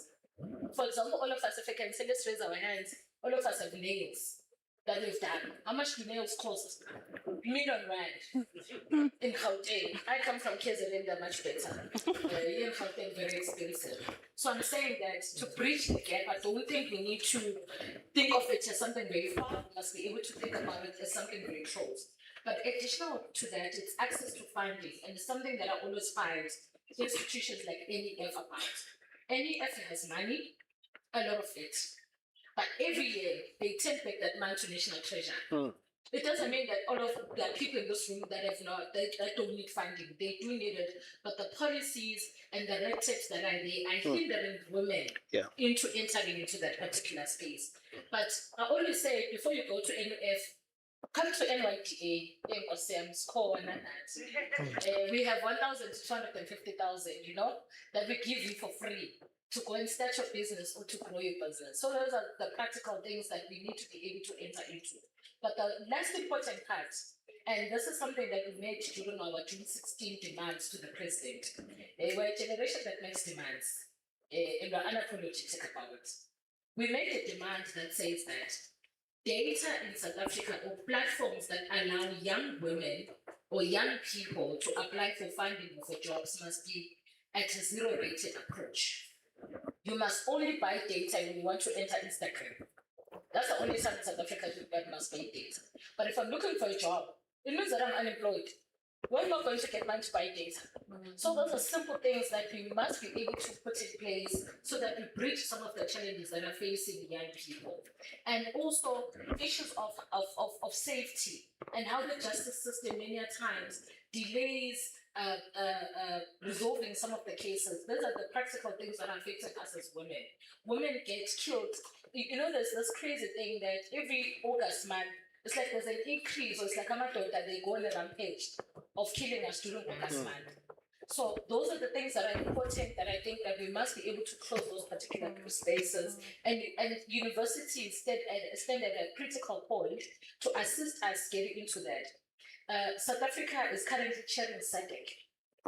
And one of the things that has been agreed upon is the issue of entrepreneurship being included in the curriculum so that every young person, whether you're doing medicine, have an entrepreneurship mentality because there are unemployed doctors in South Africa. So we must be able to inculcate the culture of entrepreneurship amongst us. And the NYTA is working closely with SACA and other institutions to provide that particular knowledge on how do we have entrepreneurship in schools as well as university. So that's what we're doing as the NYTA. And those are the challenges that we think are affecting young people and young women in particular. Wonderful. And so inspirational. And may I also ask the audience, be intentional where you spend your money. When you spend your money, try to empower an entrepreneur, because that's the only way in how we can break this cycle of poverty.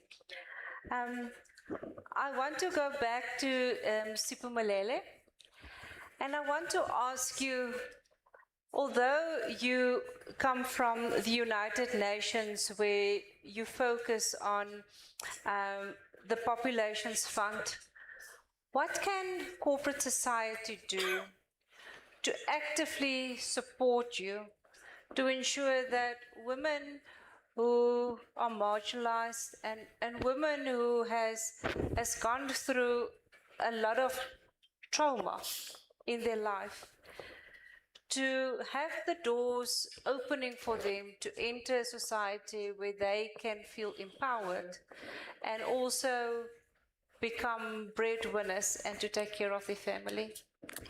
Thank you so much, Nelly, for that question.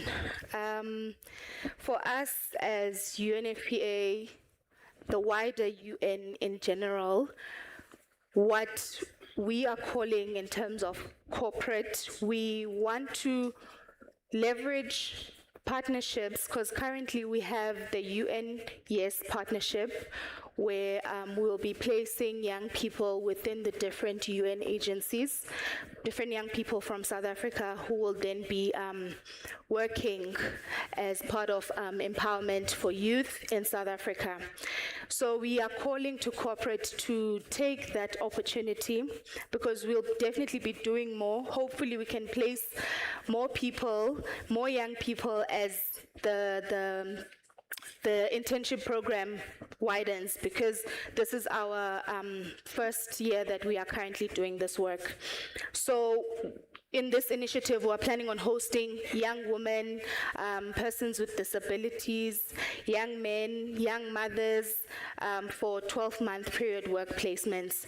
So with that, we're calling on corporates to come to us, partner with us, so that we can be able to have such forms of partnerships so that young people can access economic opportunities. And secondly, pertaining to the innovative financing, as I had mentioned before, that we are working around the social impact bond, which will then feed into the Girls Partnership Platform, together with various departments, such as the Department of Women, Department of Health, Department of Basic Education. So we want corporate to also form part of that, because it is a social impact bond which requires investment from corporates so that we can be able to deliver the results of the bond. So we are calling on corporates to also form part of that initiative that the UN is heading together with the government of South Africa. And thirdly, I think this is just something that speaks to corporates in general, that we want them to normalize health and bodily autonomy in their own spaces, in their own offices, in their own corporate spaces, just for young women to actually have flexible working arrangements, for young mothers, workplace, SRHR, wellness programs, and those kinds of things. So I think for us, it really matters that we integrate wellness, SRHR, and just ensure that women are being covered in all spaces of corporate life, for example. Thank you. Wonderful, thank you so much. Ladies and gentlemen, I have prepared 5 questions per panel member, but I'm also mindful of the time. So if the panel members will allow me to take questions from the floor, I think it is important that we hear the voices of the youth and the voices of the women and the people with disabilities who are attending tonight. Thank you so much. May I have some hands from the audience? And do we have a roaming mic? I see a hand right there at the back. Please introduce yourself. So that is the first question. I want to identify a second person. Can I see a second hand? Lesego, There's another. you have your identifier. Sorry, I don't see behind the pillar.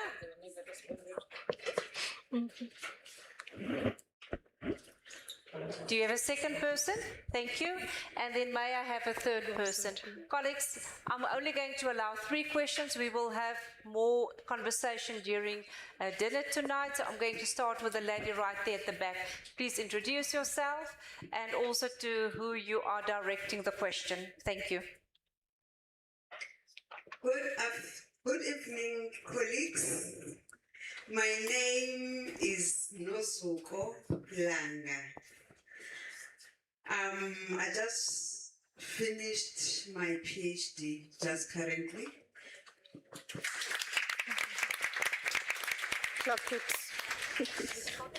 And I am a person with disability. I just want to put this to the DG of our department. This is just, it's a question, it's a concern, but also a solution.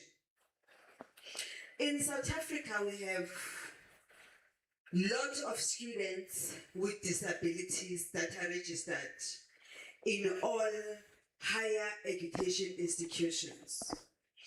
And majority of these people, they hardly get jobs. And as they hardly get jobs, they end up desperate. Some, they just lose hope.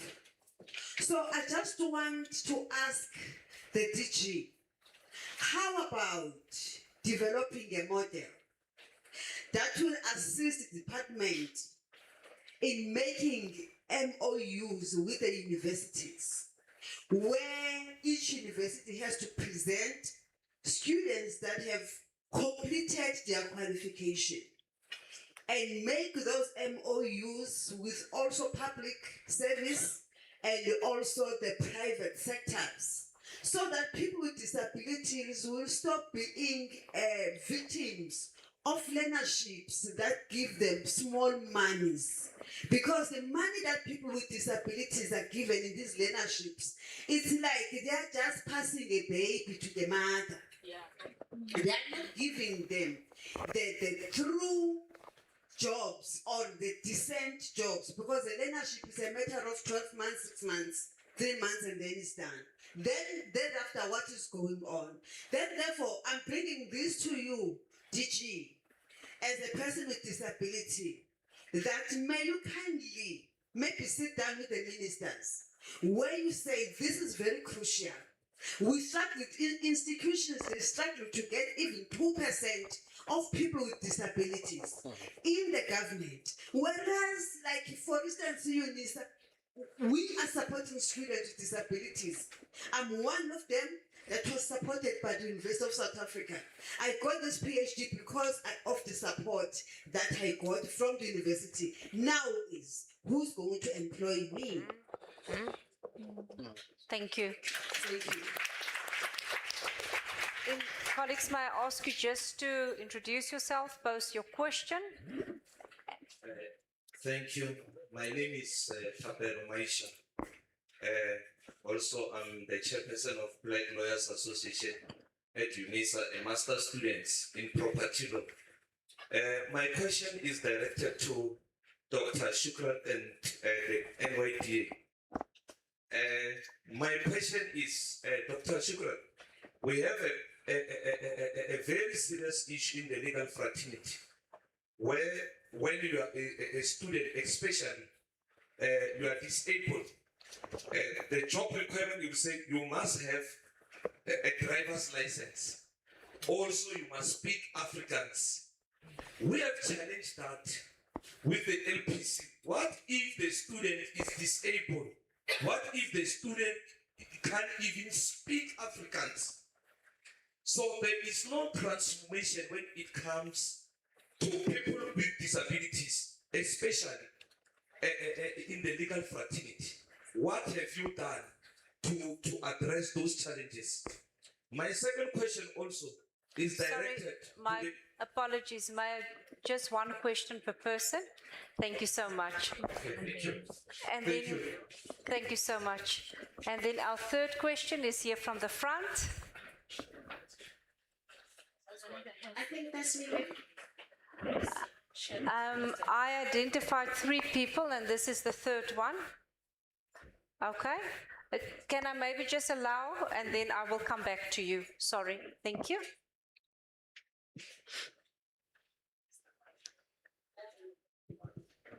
Good evening, ladies and gentlemen, and full protocol observed, right? So my name is Tevin Andrews, and I'm the founder, also part of the Men and Guardian Top 200 of 2026, right? So my question, my question is going to be very quick, right?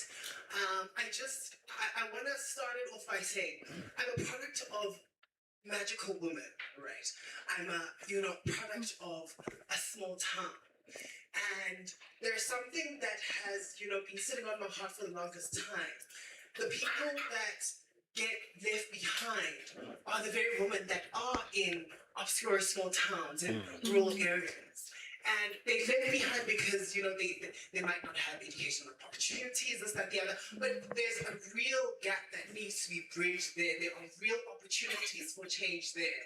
And I love that the NYDA has mentioned, make masterclass. But how do we get into the whole, of delivering this language of progressiveness, of empowerment, so that someone who doesn't even have a, high school matric perhaps can understand that they can develop autonomy within themselves. Those small things go such a long way because the pool of people who are like that, who cannot get into those rooms, are so much larger. And these rooms are so much smaller. So how can we put the power back into where it is needed the most, so that more people, more Tevins like me, even in those small spaces, can be made. Thank you so much. Wonderful. Thank you. And then the last question, the lady there at the back with a red jacket. Thank you, ma'am. My name is Sindisiwe. I'm a youth. I'm a young woman. I'm a mother. I come from my classic Shuttle and Taurus. It's a small company employing just 2 employees at the moment. We are in tourism business and transportation. So my question for our panelists today is, it is not just only for funding that we're struggling with. How do we gain access to mentorship so that our small businesses get to thrive and grow and become sustainable, so that we expand and create more opportunities for those people that are struggling to find job opportunities in the market? So another question, sorry. May I limit it to one question? Thank you so much. Panelists, we had questions, and the first question was directed to DG. DG, can I repeat the question, or will you just respond? I'll respond. I think it was the 2 questions that I must respond to. Yeah. Let me just do that. Okay, so let me discuss the first one. I think we, as prior to me acting as the Director General from the 12th of July, I was the Chief Director, Governance and Compliance in the department, where the main role that I had for the past year was to develop a circular together with the Department of Public Service and Administration. I actually managed to take the 6th progress report on the white paper on the rights of persons with disabilities through to Cabinet and got them to agree to change the percentage, the target, from 2% to 7% employment equity for persons with disabilities by 2030. Now, that decision was made in November 2023. I then started lobbying from the Department of Women, Youth and Persons with Disabilities because everybody believed it was my CAB memo. It was my decision to now implement. We as a department got 149 officials, of which we've got 5% persons with disabilities already. It is was therefore impossible for me to say, I'm going to make sure that I do this and I do this alone. So what I decided to do within the public service first, because within the Department of Employment and Labor is responsible for employment equity targets in the private sector itself. So in the public service, we managed to partner together with the Department of Public Service and Administration, and we basically had a long arm wrestle for a year. And by March this year, we managed to get the DPSA to release a circular saying that yes, all departments must reach a 7% employment equity disability target by 2030. Meaning for this financial year, all government departments must reach 5%. And when we're saying all government departments, that's our start. That's leading by example. We are hoping that the private sector, whose employment equity currently stands at 3%, follows suit. Now, the big question, and as you're saying, is how do you translate this into practice? We've got a circular, so what? We've made sure that we put together as a department practice notes, because what we find is unaware officials within the public service, unfortunately, who still don't understand the capabilities or abilities of persons with disabilities, because we don't look the same, we do things differently, and therefore they don't know how to accommodate, and they see it as being a burden that will be added to their programs. It will add to their budgets, and they don't know how to accommodate it. How are they going to provide this reasonable accommodations that is sounding like such a big word, almost like the person is going to do less work? What I'm saying to you, we have still a long way to go insofar as advocacy, education, awareness is concerned among our very own government officials and people, individuals, managers within corporate entities, within academic institutions, who are also, even the very own Department of Higher Education is not yet meeting its employment equity targets. So we can sign MOUs. We have the problem, however, that students with disabilities need to be able to sign, to say, you are free as the university. I've approached many universities. Can you give me the names of your graduates so that we can try and start placing them? In the practice note, we even spoke about headhunting persons with disabilities. If they meet the qualifications, why? After the first rounds of adverts, you can then headhunt people. In the private sector, you don't even have that problem of the Public Service Act, your regulations, etc. You can immediately headhunt people. I will investigate that together with HEDSA. I know there's HEDSA that exists, and we can enter into MOUs to say, please give us the names, we can contact people, but POPIA exists, and persons and students with disabilities must give their permission and consent to allow the university to give us their details. And I think once we overcome those practical hurdles, which is not difficult to do, I don't think any student is going to say, no, don't find me a job, I'll find it myself. Believe me, they're not going to do that. So I think that is a great solution that you have proposed. I'm welcome to work with you, and we can exchange our details. As I said, we have to work together in partnership. I'm actually working with somebody from Unisa already who is working on a project on transition from education to employment. As you know, many of our persons with disabilities go to segregated special schools, and therefore transitioning even into higher education, you're still in an environment that's a bit protected as compared to when you need to transition into the employment sector. So all of these things we need to work on. It's a holistic approach that we need to take. Let me move to the second question quickly. I must say, I also received a bursary from Black Lawyers Association when I was studying in 2000 and 2002 when I was doing my pupillage at the Durban Bar. I'm also a KZN girl, sunshine. But just to say that we have these challenges in terms of even in the legal fraternity. I myself could not get a job for a very long time, as although I had a law degree, and I had dean's commendations, I had golden key, you name it, I had it. However, when I applied to all the companies, I could not get a job. I went for second, third round interviews and they said no to me. To the extent that I decided to go to the bar. Not the other bar now, the Durban bar. and I had to open that door myself. Because if we don't use that skills, I had a good family support, I had the education, I had to push myself. And I then went to the Durban bar and I started practicing.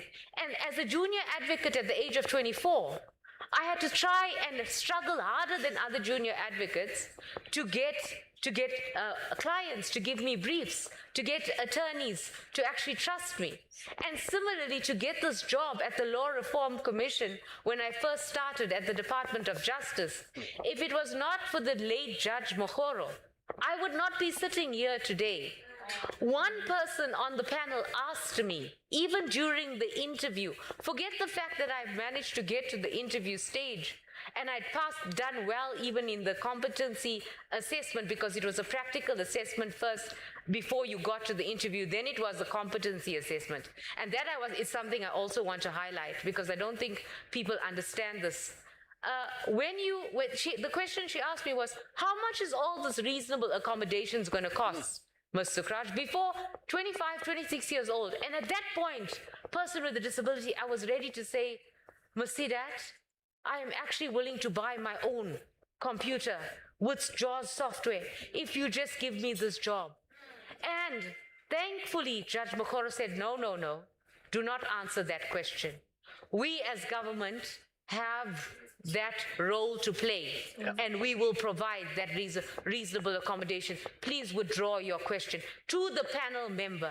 And if we don't have people like that, unfortunately, we are not going to thrive, and we're not going to be able to get the doors open. So those things of adverts that require driver's license, as I mentioned, those things that require competency assessments, even today, competency assessments for senior managers. I have to write a competency assessment last year, a level 14, that did not cater for visually impaired people because it had visual exercises. And I had to compete on that same playing field and then understand whether, be worried, am I going to get this job? Because clearly when they're going to read the competencies, if the panelists are not aware or the people are not understanding or don't want to take on that burden, these challenges are still going to exist. So I would say any advert that is non-compliant, any competency assessment that does not allow for you to be treated equally and provides equity, we need to take it to the CCMA, we need to go to Labour Court, we need to go to Equality Court, we need to use the legal recourse processes that we have, that government has put in place. And we ourselves as government, we are willing, and we will walk the walk. We will have to walk the walk as we are talking the talk today. We will have to walk that walk. Make us walk that walk. I'm encouraging you to do so. Wonderful. Thank you so much, DG. And then if I can ask Sunshine to respond to the questions that was posed to you. The first one was, how do we make it accessible to women in rural areas? And then the second question related to mentorship. Thank you. Thank you very much for those questions. But maybe one should start by congratulating the young people. The male inhabitants of children rate, that is not easy, congratulations. And the young women with the business, that is very good, congratulations on that. I think one of the things when we started our term of office as the NYDA board, we decided to take the NYDA to rural and vulnerable communities. Over time, the NYDA has been only incenting only for certain people. We decided that the NYDA is for every young person, but particularly for those from rural areas. So your question speaks directly to our rural strategy that we've approved as the NYDA. So your point exactly that many a times women from marginalized or small communities get to be left behind while a lot of work that they do contributes to the economy, because these are women that wake up every day, bapheka amagwinya, and go and sell them, so that they can bring up their kids, but they also contribute into society in many ways than one. So as the NYDA, we're very intentional with that.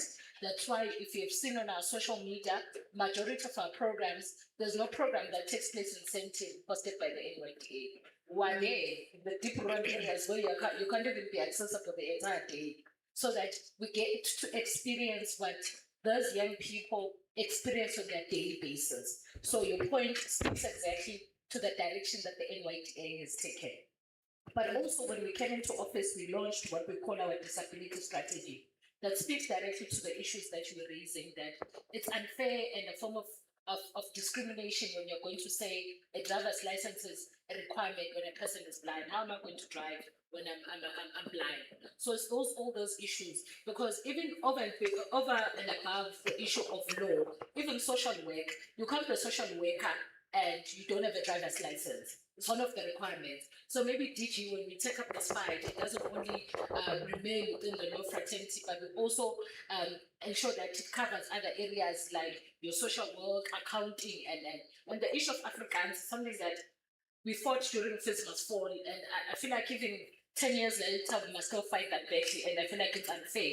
We need to be able to move the needle on that particular matter. The issue of access to market is one of the challenges that I think is affecting women. You know, women, particularly those from rural areas, they do uniforms through their cooperatives.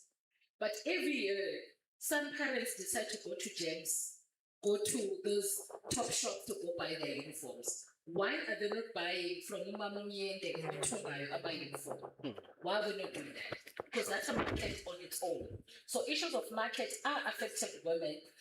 When we launched the Women's Month, 1st of August, one of the winners of the APSA competition was a woman who owns a uniform and sells them.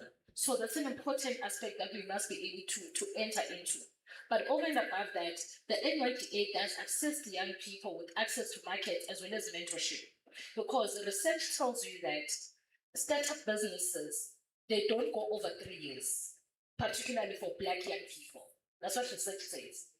And the reason for that is not because we don't have capacity to grow or build our business, but it's because of access to markets, which is a big challenge for us, particularly as young people and as young women. So the NYDA does assist with that.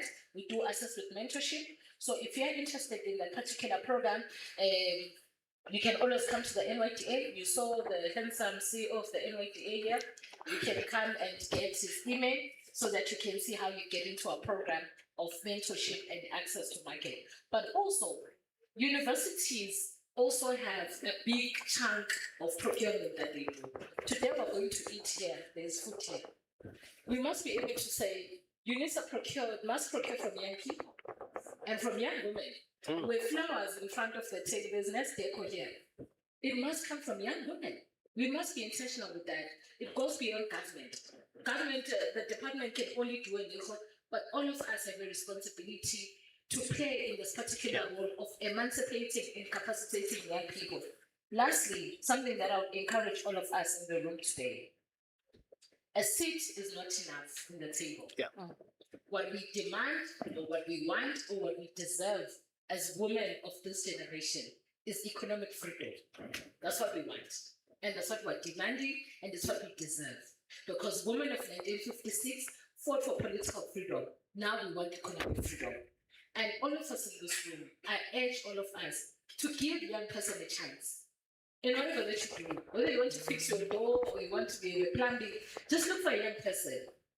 You want to make a dress, give it a young person. Why not? We have capacity. The only thing that we're lacking is an opportunity. So I urge you, all of us tonight, let's give young people an opportunity. I thank you. Thank you so much. Esteemed guests, I think we can continue with this conversation throughout the night, but it is important for us also to take it beyond our panel discussion. Therefore, I would like all of our panel members to give us a final closing remark in less than 1 minute, one phrase. What is the most single important action South Africa must take to advance the position of women to drive change? And I'm going to start with Abigail. Well, first of all, I would say representation without power is another form of exclusion. Wonderful. Thank you so much.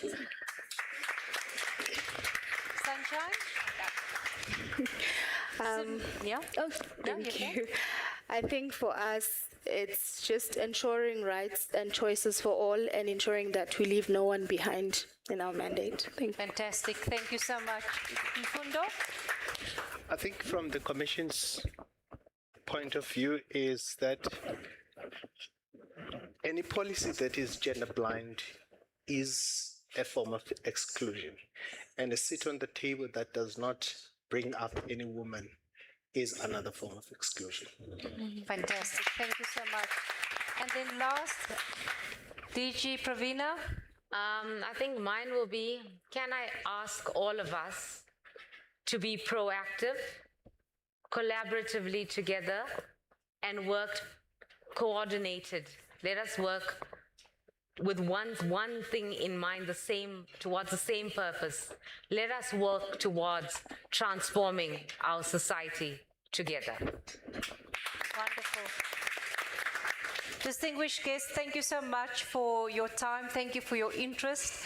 And we hope that this is just the start of very frank and honest conversations to take the empowerment of women, people with disabilities, as well as our LGBTQI plus communities further. Thank you so much, and we hope you have a lovely evening. Good night. Ladies and gentlemen, as we all know that gratitude is the final act of leadership, so we now move to a special moment of appreciation for all who have made this distinction dialogue truly distinctive. To do the honors, may I invite Prof. Tamati, the CEO and Executive Dean of Unisa SDL, to do the honors. The support and team, I will see the gifts.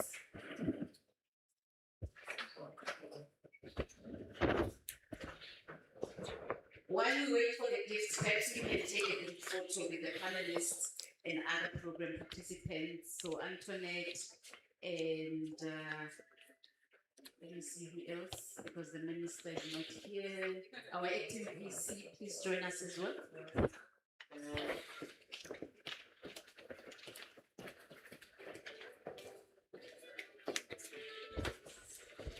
So I'm just going to guide you, maybe just a little bit to your side. To the other side. And not stand straight, because everyone just to fit. Oh. Maybe we can ask the teacher to come here. Yeah, must come in the middle. Can I hold your hand, the acting teacher?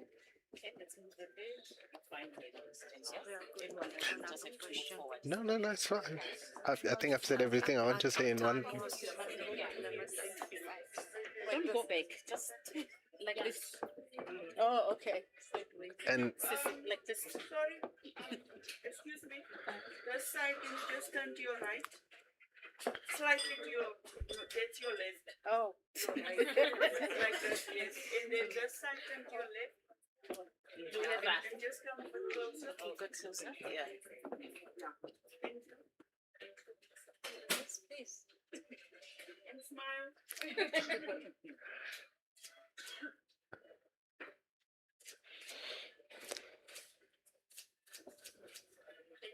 Thank you so much.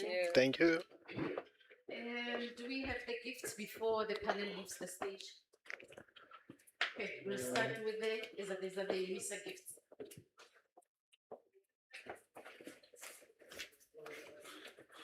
Give them from the side. Thanks, boss. Thank you.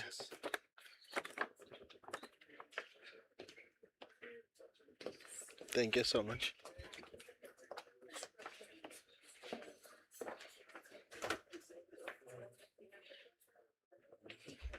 Let me step away from the picture. Oh, that's my seat. That's yours.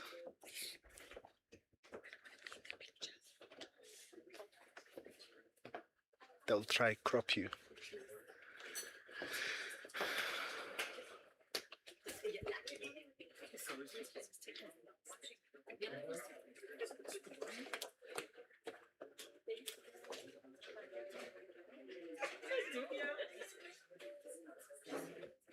Oh, we're done.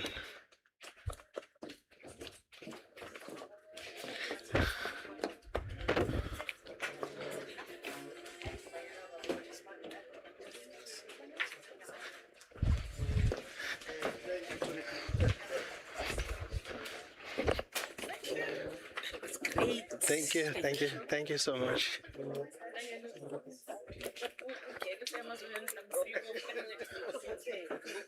Thank you so much. Very welcome. Panelists, we have no gifts from the department and their stakeholders. It will just be a quick handover of the gifts.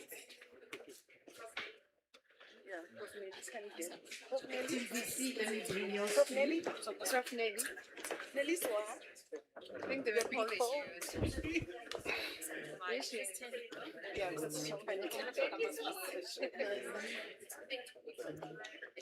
that's yours.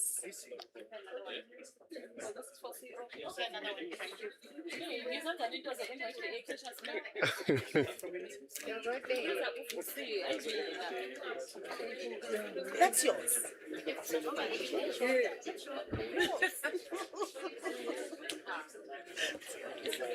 Pass them on.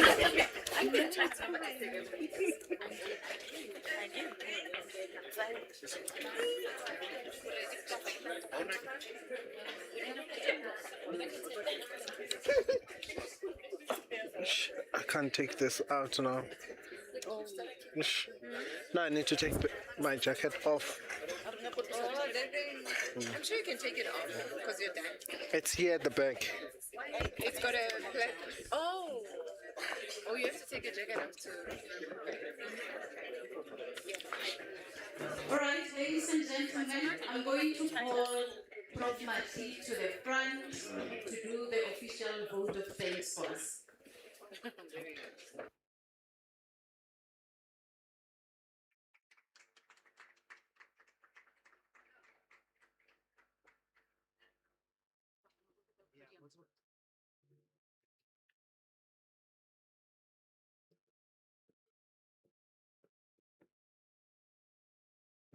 Good evening, everyone. My job is very easy. It's just to thank you. First, the program director, Me Musidi Mukhele, acting DG, council member, Professor Buleng Sekhalo, NYDA CEO, Mr. Ndumiso Kubeka, NYDA Executive Chair, Me Minentle Nyende, our strategic partners, the department, and also the national press and the media house that is present here today. So mine is just to highlight the challenges that we experience in our own domain. Challenges that female academics continues to experience unbearable. We've seen what happened a few months ago in one of the universities in Pretoria. We've seen what happened in another university in Bloemfontein recently on the papers. Colleagues, scholars continue to write. Malaika Matlatsi, Buleng Sekhalo, Nelson Ratta were some of the scholars that writes about women challenges in the space of higher education. So the system requires us to work together to dismantle the system, because it's saying that to dismantle the master's house, you need to use the master's keys. Am I correct, Prof? The opposite. Yeah, I'm from ICT. So, yeah. And then, so there are challenges that we continue to experience in education, increasingly attacked by the violent threats to academic and its leadership, the act of corruption, and disregard for institutional integrity, and the mental health crisis that we experience, and also the slow pace. I think the CGE spoke about this, the slow pace of meaningful transformation that you need to see in society. And again, data that communicates to us from the Department of Education, the HEMIS data, shows us that we have more female students at undergraduate, but that is not the same case when we move to postgraduate. And again, the statistics essay shows us that 2 weeks ago, they released the stats on unemployment. Those that are more affected is more female as compared to male. When you look at, when you drill deeper, you thickize those stats of unemployment, then that shows that female are still continues to experience challenges that male don't experience. To our visionary keynote speaker, the minister, who crossed over virtually, thank you for sharing your powerful words, your wisdom, and your inspiring journey. You have challenged us to dream bigger and reminded us of the unbreakable strength of women that we know from our communities and those in our families. You have challenged us to dream bigger and reminded us that we need to work together. To our organizers, planners, and logistics team, thank you for working behind the scene. And finally, to all of you, our guests and our attendees, thank you for showing up. Your presence and engagement made this event meaningful. Program Director, thank you for the stellar work that you always do when we host this distinguished dialogue. As we reflect on Women's Month in South Africa, let us remember that celebrating women should not be a month activity. It is a daily commitment. Let us continue to uplift and protect and empower those around us. I thank you.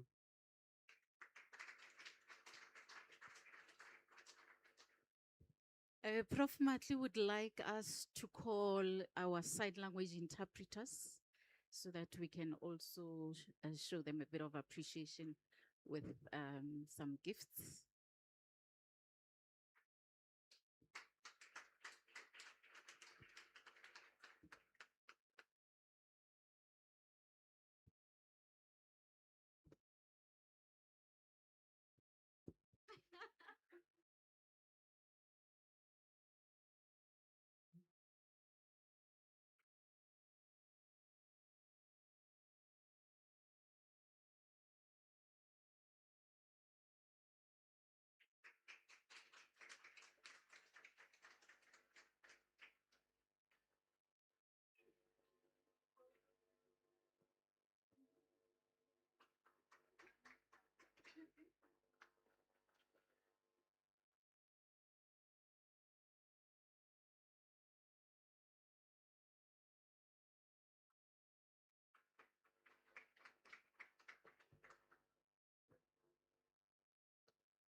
So, ladies and gentlemen, as our program draws to a close, 70 years ago, more than 20,000 women walked, not because they had power, but because they believed they could create it.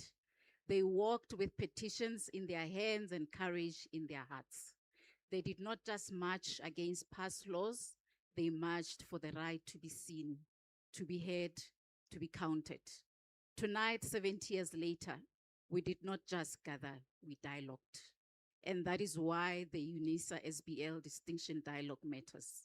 It is not just an event, it is Unisa's SBL's intellectual home for uncomfortable truths and uncommon solutions.